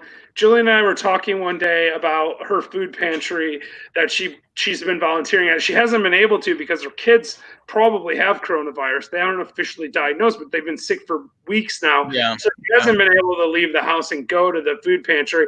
And she was struggling with, like, you know, how do I support the food pantry? And I said, well, we need to figure out a way to raise money. And then we just started thinking about it.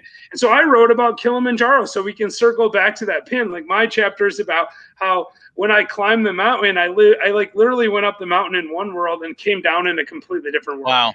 Amazing. Well, let me make a few comments, right? Sure.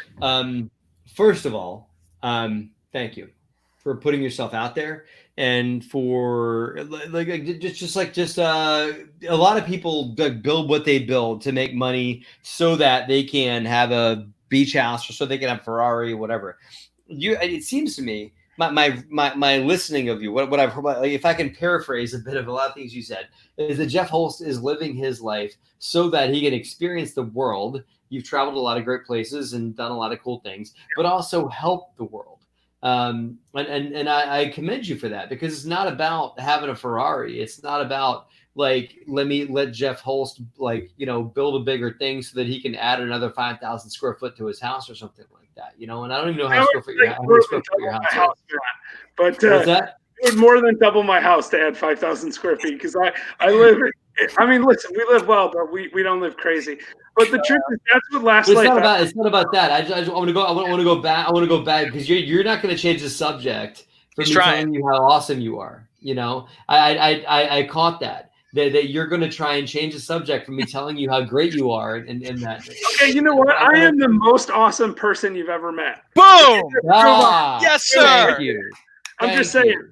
And that's not the bourbon talking, or maybe a little bit. Yeah. It's a little bit. Well, that's why we do this shit. It's because it's the truth serum, right? And so what I want to commend you for, Jeff, is that like, you and the community that you and Jillian built, it's about really engaging people and building a bigger life and living bigger for themselves. So bottom line, how do people become a part of the community that you and Jillian built?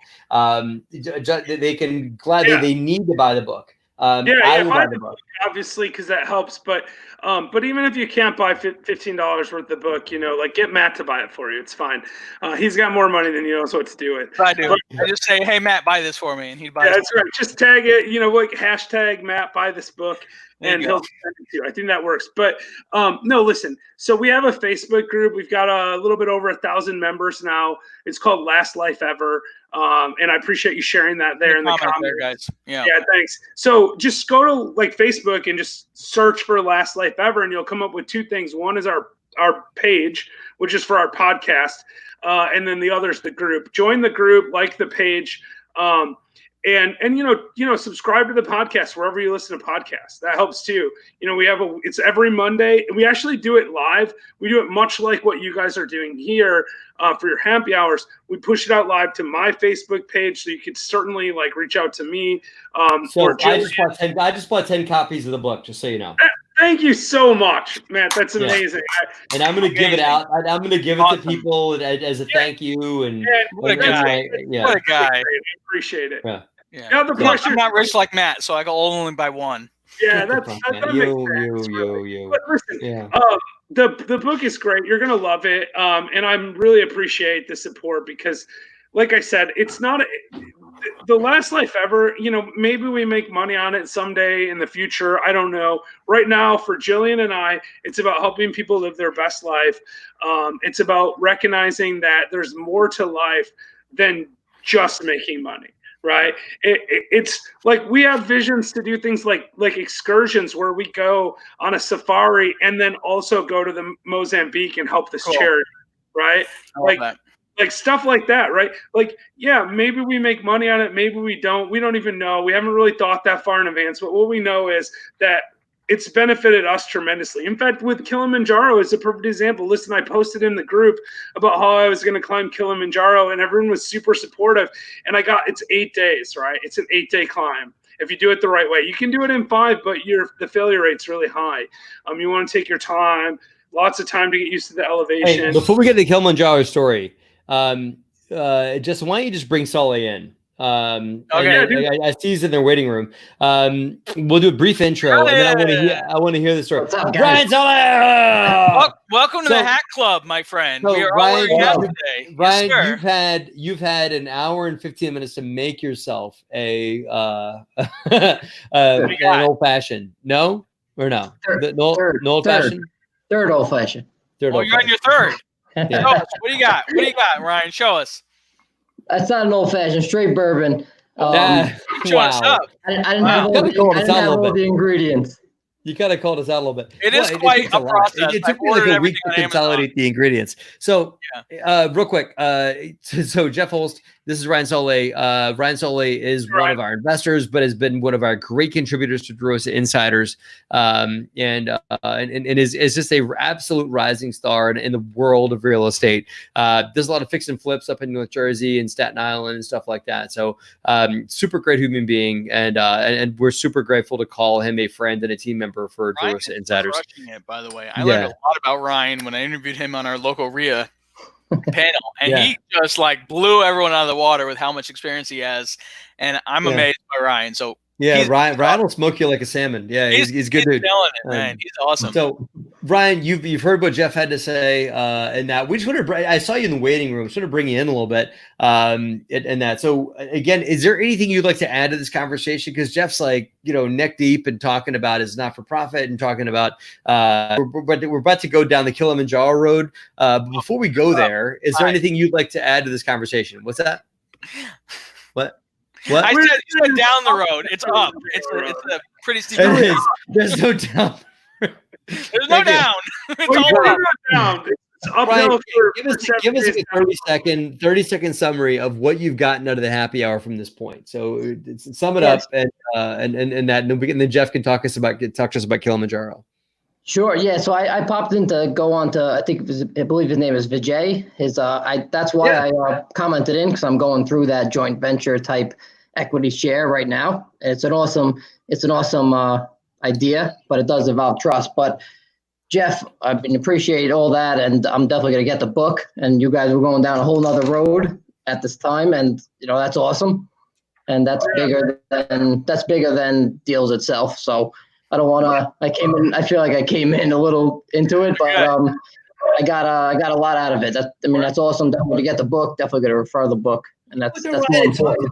Why, right? Like what Jeff's talking about is why. Like why we do what we do. We talk like Bigger Pockets and all the organizations that are out there that are phenomenal. Talk a lot about how, right? And DeRosa Insiders talks a lot about how, and a lot about why too. But what Jeff's talking about now is like why we do what we do, like why we're building what we're building and everything like that. And I think it's really phenomenal, to go there. So thank you, Jeff, for what you've done. And that. So Jeff, take us, Ryan, if you want to join me, and apparently me and Justin are going to Kilimanjaro soon. I don't know about soon, but one day for sure. Not talking, I swear. I just talked to a friend of mine who's in Tanzania and Arusha. He's a guide for the safari parks, but he knows a lot of the Kilimanjaro guides. And he told me that as of this week, the international airport's open, so you guys can just get on a plane and go right now. We'll just go on down and climb it and walk back. It's no big deal, right? Can you just talk us through the story of it? But just in the highlights, if you can, summarize it in a couple minutes. But give us what you learned, some of your high points, maybe like your biggest pain point, or like moment where you thought about turning back or something like that. Okay. I'm going to start with the high point because that's the most fun. It was the summit. Of course. Wait, Did you take a lot of pictures at the summit, like a selfie? I think I saw one of you, but you were all bundled up. Like I couldn't even tell. Oh yeah, super cold. So look, okay. So the thing about Kilimanjaro is, so I'll take you back just a little bit. So I read this book by Michael Crichton, the science fiction author, called Travels, and it's sort of his life story. It's got some really weird stuff in it, but it has some really interesting stuff also. So he climbed Kilimanjaro. I don't know, like back in the early 80s. And I read this book in the 90s and I thought, I need to do that someday. And it just sort of like, things sit in the back of your head and just kept coming back. So about 2 years ago, I said to my brother, we were at a wedding or something, and for one of our friends, and I said to him, I said, I'm planning on climbing Kilimanjaro in the next 2 years. And he said, so I'm going with you, right? And I said, sure. So we started planning this trip about 2 years ago. And it's a big plan, right? I mean, look, Kilimanjaro is 19,300 feet.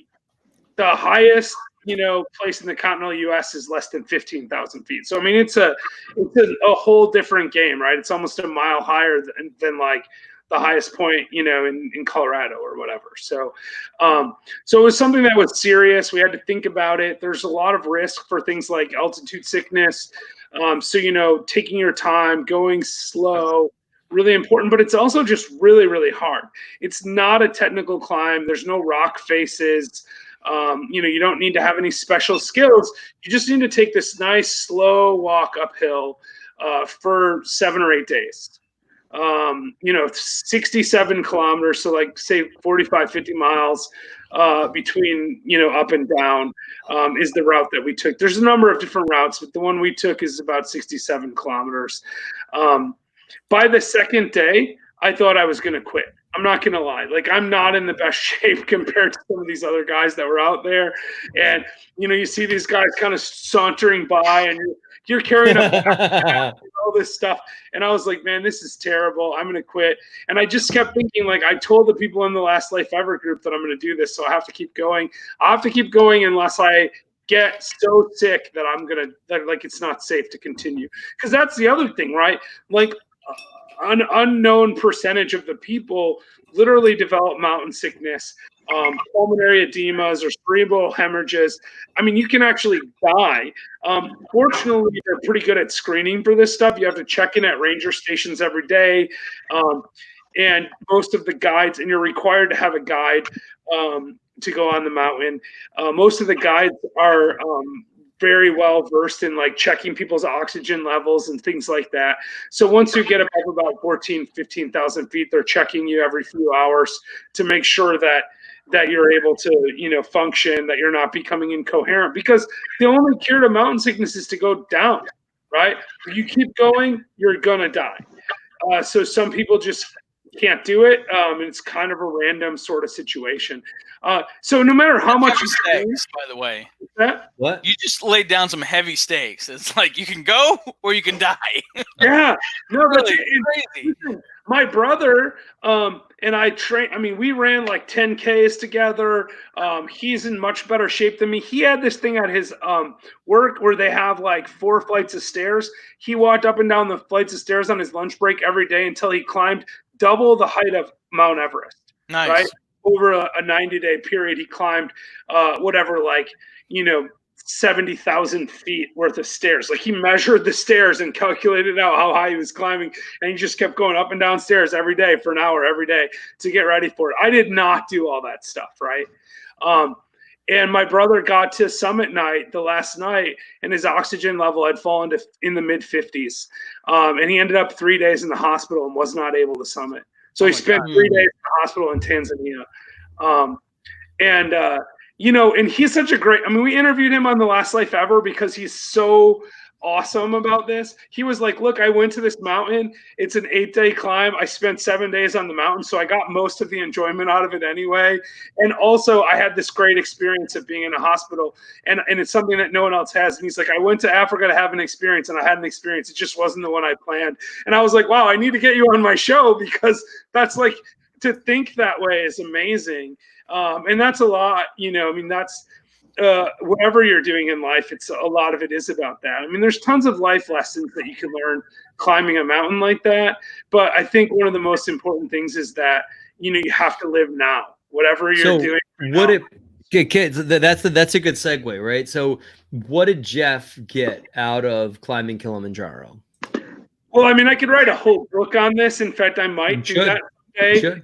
In the Coronavirus Collective, my chapter was about this, and what I said is, look, so there was there was a guide and and also a summit porter that walked with me the last little bit, climbing up the mountain. So you get to 15,000 feet, you stay overnight, and you wake up at you stay during the day, you sleep during the day. About 10 o'clock at night, you wake up. Around midnight, you start climbing, and the idea is to see the sunrise from the summit. That last climb took me 10 hours from summit night. I started at 10 p.m. I got to the summit at about 8:15 in the morning. So it was a little over 10 hours by myself with these two people that really didn't speak English. And I saw, as I got further and further up the mountain, there were porters that were walking past me. There were other climbers that were struggling, but struggling less than me. And I thought to myself, man, these people have life so much easier than me, right? Like, I'm like fat and out of shape, and they're just like sauntering up the mountain. And like the big takeaway for me was, a lot of those people were people that had climbed the mountain dozens of times. And I started talking to my porters, and I asked them, what do you get paid for climbing this mountain? Right. And the guy who really, I would not have made it up the mountain without him. His name was Baltus. He had a harmonica. And I mean, I was like, I had these trekking poles, and I would like walk 10 feet and then I would fall asleep on my trekking poles. It's kind of like, I'd be like, for real? And he'd like start, massaging my shoulders, and he had this harmonica, and he started playing a harmonica behind my head. And I mean, I'm telling you, if it wasn't for this guy, I would have never made it. Right. Because he was just so positive. He didn't speak any English. Like, I couldn't understand anything he said, but he was just like, his presence meant that much. And I was talking to the other guides about it, and they told me this guy makes $15 a day. It's amazing. He's climbing a mountain. It's the most horrible. I mean, amazing, but like the most horrible thing I've ever done in my life. So amazing in like hardest physical thing I've done. And this guy's doing it for $15 a day. And I'm thinking, yeah, I'm looking at him and going, I wish I was like him, because I could walk up this mountain and it wouldn't be that hard. But the reality is, his life is so much harder than mine. Like, I'm paying thousands of dollars to be in Africa, and he's getting paid $15 a day to climb up a mountain with my bag, by the way, because I took my backpack and carried it for me. Wow. I don't think I would have made it without it. It was Shout out to him, by the way. What's his name? Baltus. Shout out to Baltus. If you're watching. Baltus, look, that guy, I mean, like, in the picture you saw, there's two people with me, right? And I wish I had given it to you ahead of time, but the picture is it on your Facebook? I'm sure I saw it on Facebook. I'll pull it up. Probably is. Yeah. Can he share it right now, Justin? I'm gonna find it I'm gonna find it on. No. Yeah. So hey, Jeff, down the bottom of your screen, do you see a button that says share screen? Yeah, let me bring it up real quick. Hold on. Just pull it up. I'd like to see this photo as we're as you're winding down. So Ryan, you're back. Ryan, we thought that you had enough and you wanted to leave us, but now you came back to join us. I texted him. I'm like, Ryan, you didn't have to leave. He's like, oh, I clicked the wrong button. He's Ryan. Like, I mean, I don't even know you, but I was kind of offended. You just left me like that. like Matt, I'm not the tech guy, so Justin got me back in. I helped him out. He's good. No problem. Guys, I'm looking for this photo, but the problem is I take like a million photos, so I'm like scrolling through my photo account right now. We'll talk around you while you do that. Take a minute. Take a minute. Like, so I get up there to the top of the mountain, right, with Baltus, and there's this other guy, Ponce. And by the way, like, you got to understand the situation. My brother was taken out. I mean, we were sharing a tent, and about 6 o'clock at night, they said, you have to go down, right? Like, you can't climb anymore. And I said to my brother, I said, Bob, like, do you want me to come down with you? And he was like, no, you need to climb the mountain. Like, that's what he said to me. And he's like, I know you can do it. Now, granted, I'm going to be honest. I don't think that anyone knew I could do it. Most people thought there was no chance I was going to make it, right? Because and I got this photo, so let me bring it up real quick. So, sure? Yeah, I'm working on that right now. I apologize. It's like I don't have multiple monitors, so I got to find the right Chrome tab real quick. You got to get multiple monitors, man. You got to have a good setup. Yeah, the thing is, I do, but I'm not on my if you didn't share from your bed, Jeff, okay. Yeah. And I'm sorry, this one's kind of jumping around. Yeah, I like my bed. Nice. Let's there's these different pictures. Like, so like I can zoom, is it zooming in? So like Baltus is this guy that's kind of sitting down on my right, and on the left is Ponce. And, this is me, 19,341. Which one is you? I can't even tell. The middle guy is me. Yeah, I mean, I can't tell. You're funny. How bad I was. Look at this. Like, if you look at my face, like I look like I'm like gonna die, right? Like the thing about Kilimanjaro is it's a brutal experience. It's so beautiful though. Like, you guys see all my pictures. Like, this is one of my favorite pictures I ever took.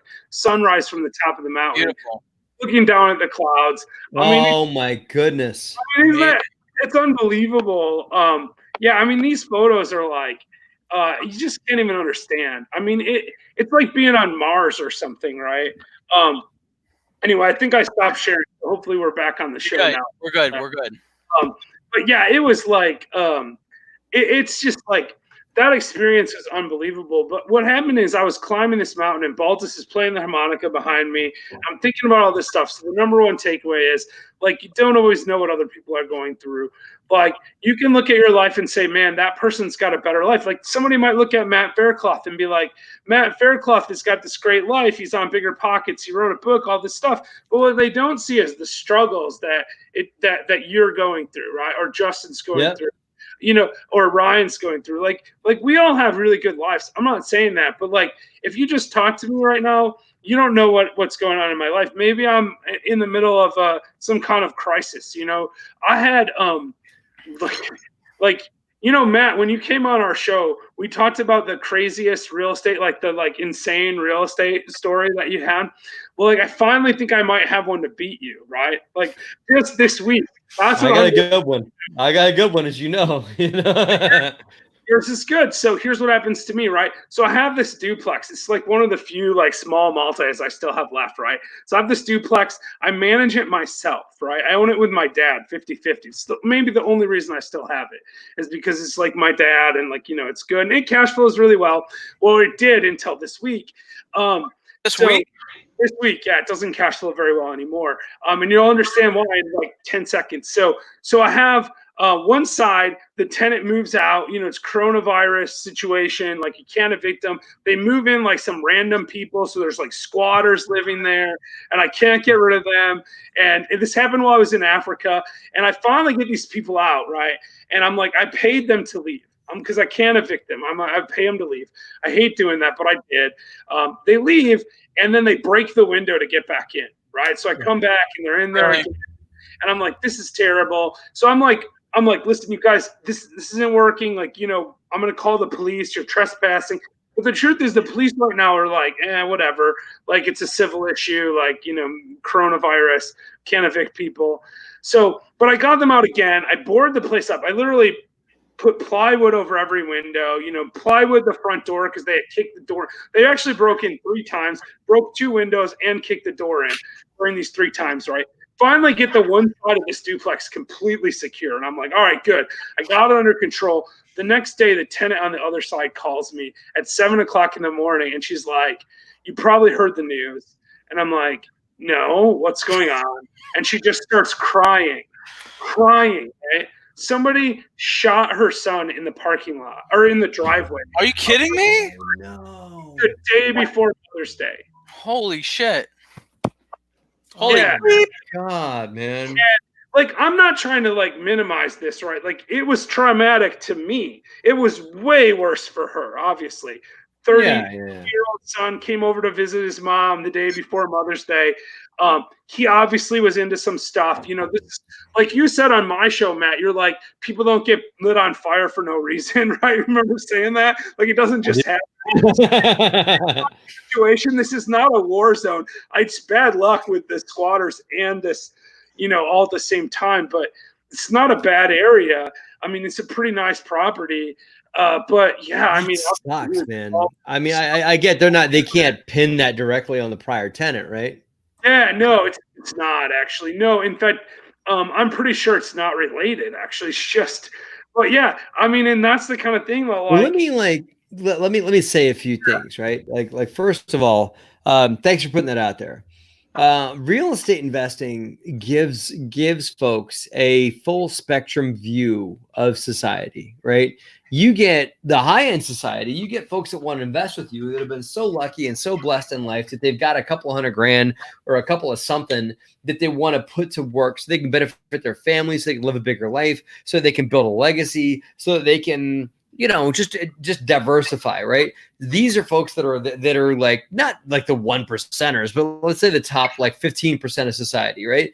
Those are the folks that invest with us on a regular basis and everything like that, right? Very, very good. And I can talk to folks like that. I can relate to them. I can have those conversations.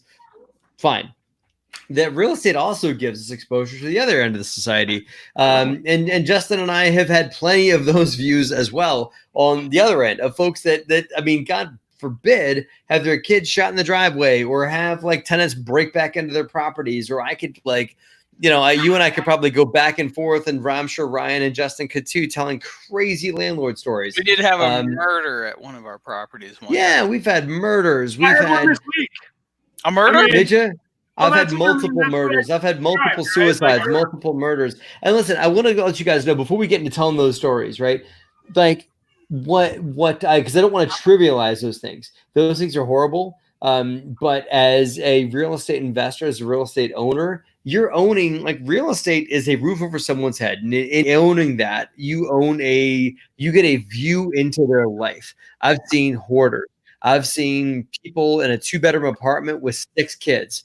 I've seen the whole thing, and it sucks, and it'll make you feel bad for them and make you want to go into your wallet and give them everything you got, and just like, let me just help you. And at the end of the day, that's what one thing real estate has connected me to is connecting humanity, connecting to the humanity across the board, which is why I've got this mantra for my company of transforming lives through real estate.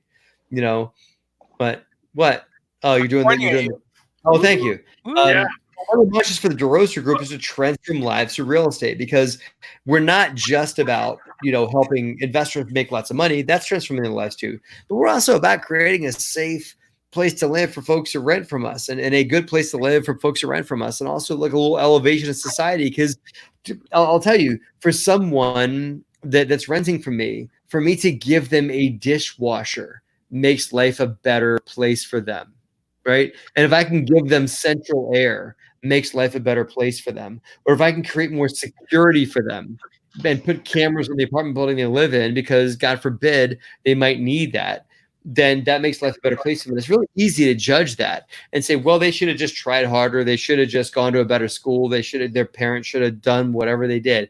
But at the end of the day, they're in that boat. And as a real estate investor, I can, yes, make money, but I can also benefit their lives through creating a better space for them to live in.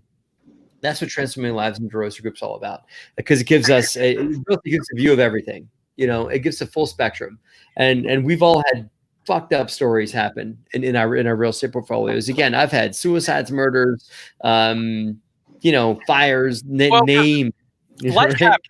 Right, life happens. Life and death. You see it, and you can't live in a bubble as a real estate investor. When you own enough units, it's going to happen, right? We had a real estate investing busts the bubble. It busts the bubble of outside. Right, exactly. I mean, when I was in law school, I had this professor who he taught mortgage and future interest drafting, which is a really specific real estate course.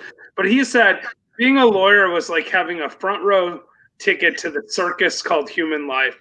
And I believed that completely when I was practicing law. Then later I got into real estate investing. I called this guy up. I was like, Dr. Johnson, I was like, listen, like, you said this thing about law, but I think being a real estate investor is even more a front row seat into the circus of human life. And you know what he said to me? He said, well, yeah, but I was teaching a law school class, not a real estate investing class. And then he told me about all this real estate investing he did. And he's like, it's even crazier than being a lawyer. It's insane. Absolutely. Because you are like getting a window into people's lives. It's crazy. It's absolutely crazy. I'm writing that down, Jeff. Real estate investing is a front row seat to the circus of human life. That's right. That's awesome. That's the name of your next book, I think. Bingo. And we see a lot. But we're just observers, really. I mean, like Matt said, we're a place to we provide a place for people to live, a clean, safe community.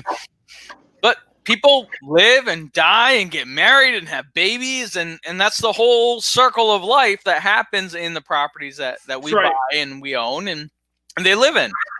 Yeah, and what I always think is I just want to provide them the best possible services, the best possible place to live, because I think like most of my tenants are good people who are just trying to go out and do their job, live their life.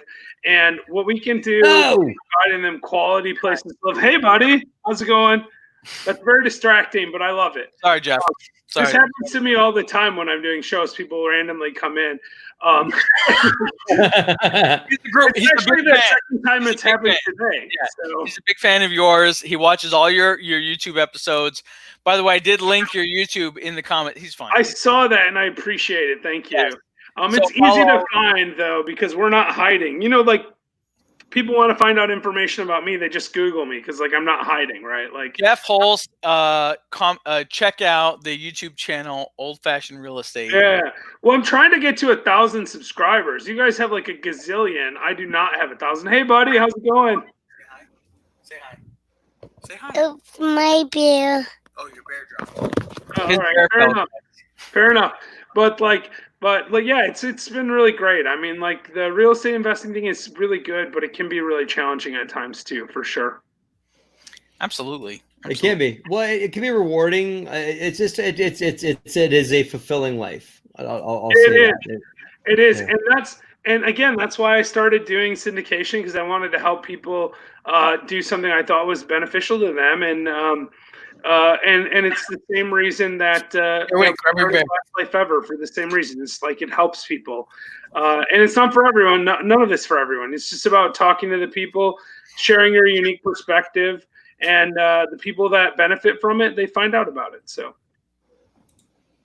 absolutely cool. So, listen. Final thoughts. Let's bring it home, Ryan. I know you've been quiet, but it's only because we whole episode for us. Let's go. It's only because we've had a great conversation going on, Ryan. We're gonna have either an investors panel or an insiders panel, either of which you or both of which you could be a part of. In that, because you're an incredible contributor to insiders, and also I'm very grateful to have you and honored to call you an investor in the DeRosa Group too. On that, so can you just give us a few things that you got from today, or just any kind of shout outs, and then also how people get a hold of you if they want to hear more about Ryan Solé. Sure. So I Justin brought me on just to talk about that JV deal, but I'm glad we didn't talk about it because I feel like this episode was bigger than that. You know, it went I guess it went a little deep, but it is why we do what we do, and I feel like we're all on the same page with that, and I feel like that's more important than a deal, and that's what I loved about it. And you know, I don't want to take away from that. So it was awesome. You know, Jeff, that's a great story. I'm gonna grab the book. Great episode, and Matt, you hit the point as well with, you know, it's bigger. We give back and we help the community as well as, you know, investors, as well as, you know, people that are, you know, looking to rent places and everything in between. So I don't want to take too much. What is your company and where are you operating? Sure. So I'll leave it at that. And my company is Freedom Home Buyers. We're out of Rahway, New Jersey. And you could find me on Bigger Pockets or look us up on Instagram, Freedom Home Buyers. And best way to get in touch with me, just shoot me an email at ryan@freedomhomebuyernj.com. And Ryan's got some cool videos on Instagram. And hey, man, you want to watch someone like ripping roofs down and doing all kinds of cool stuff on Instagram right now through coronavirus? What do you have? Eight projects going on right now? Yeah. Eight different rehabs going on. I mean, talk about thriving through coronavirus. Jeff, if you do a volume 2, you got to have Ryan on volume 2 because he's. You know, we're seriously considering it because it turned out so well. But I think we're going to do specific volume, right? Like, I don't know what we're going to do for sure, but we're thinking about like picking like, I don't know, maybe clergy, like priests or something, or maybe just like people that are in professional sports, like picking a specific version. Like maybe we'll do one for real estate investors, right? Like what real estate people are dealing with right now. Because I think that like if we focus a little bit, we can kind of talk to a specific audience. But you know, the thing is, it's a lot of work, and as we move forward, less and less people care about what's going on right now. You know, I mean, let's be realistic about this.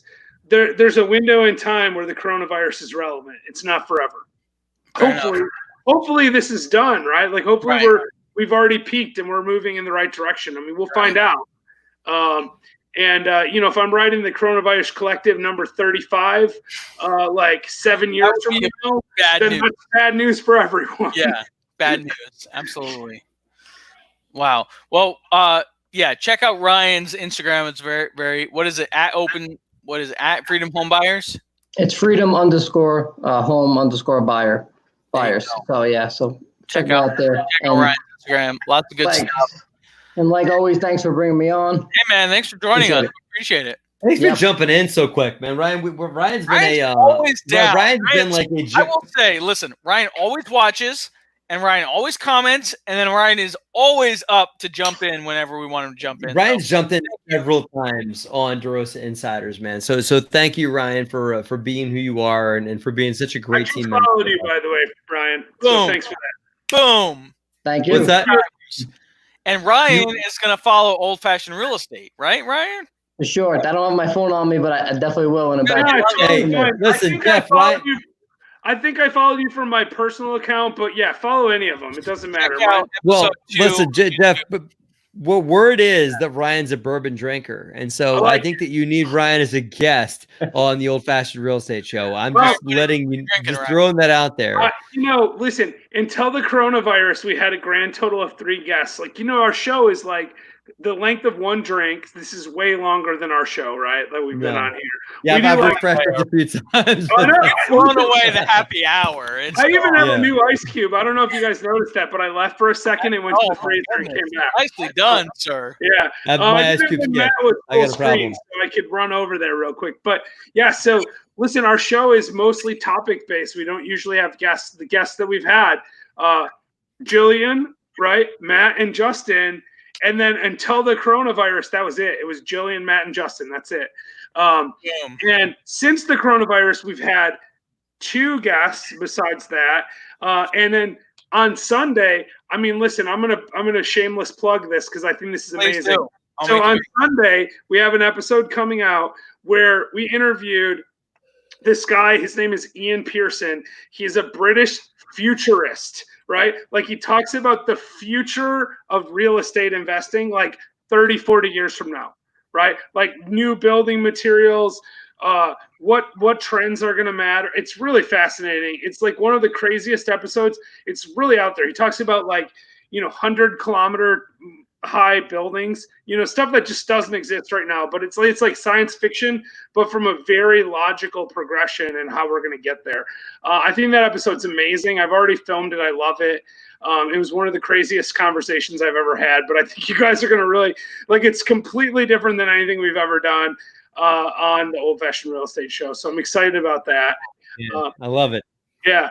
But listen, I mean, I'm not saying I won't have you on, Ryan, because like if the coronavirus lasts much longer, we can't get together and film our specific like in-person topic ones. We're going to just keep having guests as long as we have to. So you might be on the list. That's awesome. Send me a message on Instagram. Hopefully Ryan will join us all in New Orleans. I assume you're coming to New Orleans. Yes. Wait, what's New Orleans? Next Bigger Pockets Conference. Bigger Pockets Conference in October. Oh, man. I love New Orleans. It's one of my favorite places. I spent last Halloween there. So October in New Orleans sounds perfect to me. I used to have some family down there. I would go there like 2 to 3 times a year. I love New Orleans, and I cannot wait. I can't wait. No. I've been there a few times myself. I can't wait to get back. Now we're going to have to call it the Sazerac Happy Hour. Oh, yeah. Sazerac's not as good as an old fashioned, but listen, you guys, if you want to have me on your happy hour in New Orleans, I'm all there. In fact, I'll come on anytime. I'll drink anything besides tequila. I don't do the tequila, okay? Just so you know. Any other happy hour, I'm good, but not tequila. Cinco de Mayo just passed, so we're good. Yeah, we're good for a while. Yeah, we're Tequila fine. for a year. Yeah, all right. So let me bring it home here. I'm gonna let Ryan go. Ryan, thanks for joining us, man. Ryan, Ryan, nice you're the meeting best, you. man. Thanks Thank for you. popping in, man. Thank you guys. Jeff, how do people get a hold of you if they want to hear more about everything that you're doing, your coronavirus book, your community, all of it? Like how do people stream it back to you? Well, the thing that's my passion project is the Last Life Ever. So, join that group. I'm interacting in there all the time. So you can find anything out from there, Last Life Ever on Facebook. But I have a website, jeffreyholst.com. It's REY, right? Not ERY. Although I have both of the domains, so it probably points to it anyway. But jeffreyholst.com is probably the best place to find me. You can contact me through that. Awesome. Cool. Okay, awesome. Jeff, hey, you've been a great. When do you guys do your happy hours? So we were doing them every single night at 9 p.m. That's crazy. Yeah, so the idea was it was the president came out with 15 days to slow the spread, and we went, okay, we're going to do 15 happy hours for 30 minutes at 9 p.m. Eastern Standard Time, and they ended up being like 3-4 hours long, and we did it every day, and then 15 days ended, and we just kept doing it every day. Currently, we're doing Monday and Thursdays. Monday and Thursdays at 9 p.m. Eastern Standard. There's a Zoom link in our Facebook group, so just join the Last Life Ever Facebook group. You'll see the posts about it. And it's super informal. It's not streamed anywhere. It's a private group. We hang out, we talk. Sometimes we talk real estate. A lot of times we talk about other stuff. Last night was the last one we did, obviously, because it was Thursday. We have one of our group members that lives in Midland, Michigan, and they're experiencing catastrophic flooding there now. So we spent the most of the night talking about the flooding and what he was going through. They've had 4 dams break, I think, in Midland, Michigan in the last 3 days. Insane. Yeah, it's crazy national story. I've been tracking that too. Yeah. Flooding aside, I'll say I've joined 1 or 2 of your happy hours. It's been really fun. You and Jillian are just you guys are fun. I'll just listen. If it wasn't for you guys, I don't know that I would even really know Jillian, because we did the shows back to back when we filmed your episode and hers. Yeah. And we had so much fun that weekend. And so I'm gonna be in New Orleans for that. But that was so great. And Jillian is one of the best people I've ever met in my life. She's amazing. If you guys don't know her, you should look her up. Jillian Sidoti. She's all over the place. Yeah. And you'll really enjoy it. So cool. Jeff, man, I gotta say thank you for teaching me this business, because I didn't know most of these before this week. I had bourbon. I like bourbon. Yeah. I've been drinking bourbon every week, but the rest of this was not a thing. Like aromatic bitters, I don't know. It makes a huge difference. It's like $3 or something, and it changes the whole game. Listen, it's really good. It's really good. This was a good drink, a good few drinks is all I'm saying. Yeah, no, I know. I'll say that too. So. So we're gonna have to have you and Jillian back on the show. I love that. I'd like to highlight a little bit more of the why. If we can walk down that road a little bit further with you, and maybe dig a little deeper into Kilimanjaro. If Jillian's willing to go there too. She will. To talk about the why side of real estate. Yeah. Are we all going? Is that decided now? Hey, listen. Apparently, we're going to do Kilimanjaro. Apparently, yeah. You guys are ready for Kilimanjaro. You look me up. I'm not climbing that thing again. It was horrible. I'm definitely never support us. I'm still missing a couple of toenails. I don't think they're ever growing back. I don't know. The blisters are gone now, so it's not quite as painful as it used to be. But I'm telling you, I know people that can help you. So if you want to go, you let me know. I'll hook you up with the people I know. You better believe it. Take care of you. So those of you guys that are watching, these are the kind of conversations that we want to have with you guys on DeRosa Insiders.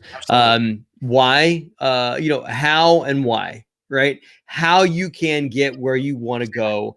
And moving towards the why you want to get there, so that you can make $1 billion in cash is not a good enough why. right? We want to engage people like Jeff and Jillian to talk more about like what you're moving towards. What is that horizon you're swimming towards? Where do you want to go? And I'm committed to help people figure that out.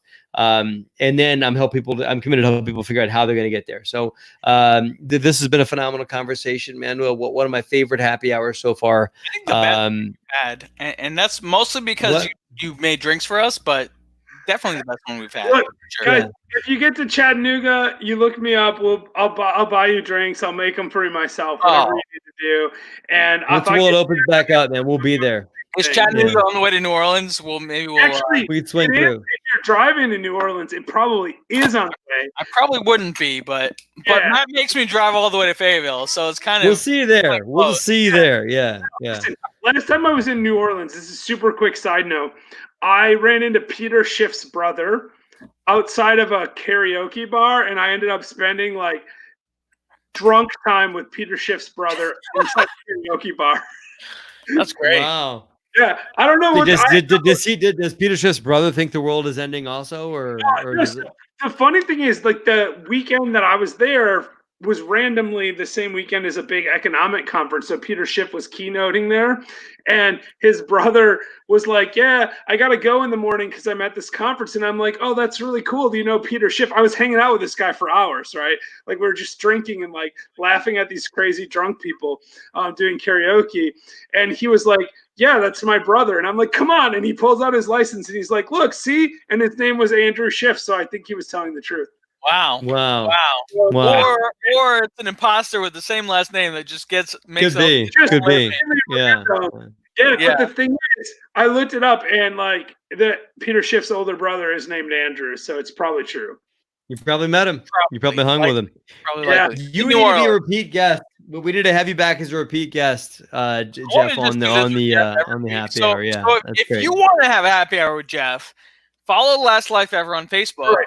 And when's the next one? Monday night, right? Monday night, yeah. Monday at 9 p.m. Bring all this, bring your old fashioned, and meet Jeff on Monday night. I'll be there, and we have a good time doing that. And we usually get like anywhere from 5 to like 20 people. It just depends on who shows up, and we just hang out. I think the night I dialed in, there was like 4 people, but it was such a good conversation that we had, and I really enjoyed it so much. Well, and Matt showed up too before, so I did. I popped in with me. Liz and I popped in a few times too. Awesome. So when we're able to do it. Hey, I want to stay married, so I need to get downstairs. I know what. I think we scheduled for an hour and we're 2 hours in. We are. Yeah. I'm being reminded of that on myself. So, gentlemen, listen, this has been awesome. Before you wrap up, I want to shout out Heath. Just commented, Heath Jones from H Square Capital. Heath watches every week. Heath, you joined late, but you made it on. He said he had fun for the time he was here. Heath, thank you for watching every week. We enjoy having you here, and hopefully we'll have you on as a guest sometime, and you can teach us whatever you make, whatever it is you're having, or we're gonna have Jeff coach us through more old fashions because I'm loving muddling again. He's going for number 3 on 4. It's only 7 o'clock where I am. It's only 7 o'clock right here as well. So kids go to bed soon. Go to bed soon. That was the whole thing with him. He's saying goodnight, so I got to go do that, and then more bourbon. I probably need to eat at some point too, so I can look into that. Gentlemen, thank you. Jeff, thank you for being here. All you guys watching, please join us on Insiders, and thank you guys for spending your time with us tonight. This was fun, man. This was another good episode. If you guys want to join Insiders, we're here. We're having fun. We're providing I think probably at least 10x more value than it costs. I mean, we're really trying to, whatever the insiders want, we're doing. Like, I got on a one-on-one call with someone this week and like went through their numbers and helped them like run their numbers on a deal, and we're doing all kinds of good stuff. We're going all in. We're going all in, man. We're having fun. We're adding a lot of value, and it's great. So Thank you, Jeff. Thank you, Matt. This has been great. Next week, thanks, guys. Next week, actually, Matt, you are not going to be with us. Right? I'm going to be out of pocket. I'm going to be driving an RV somewhere.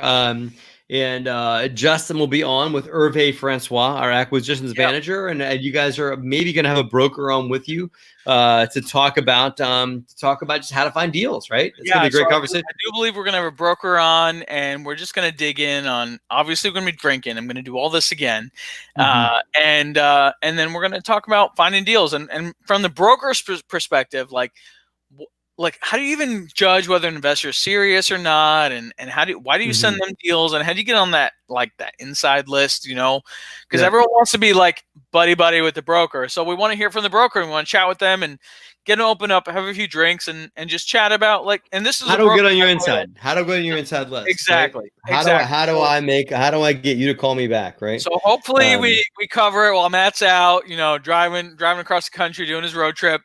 And, Matt will be back in 2 weeks, and we'll do it again. Yeah, cool. Let's do it. All right, guys. Jeff, thank you. Thank you, Jeff. Thank you, guys. Great seeing everybody. Talk to you soon. Thank you guys for watching. We love you and appreciate you and want to see you again soon.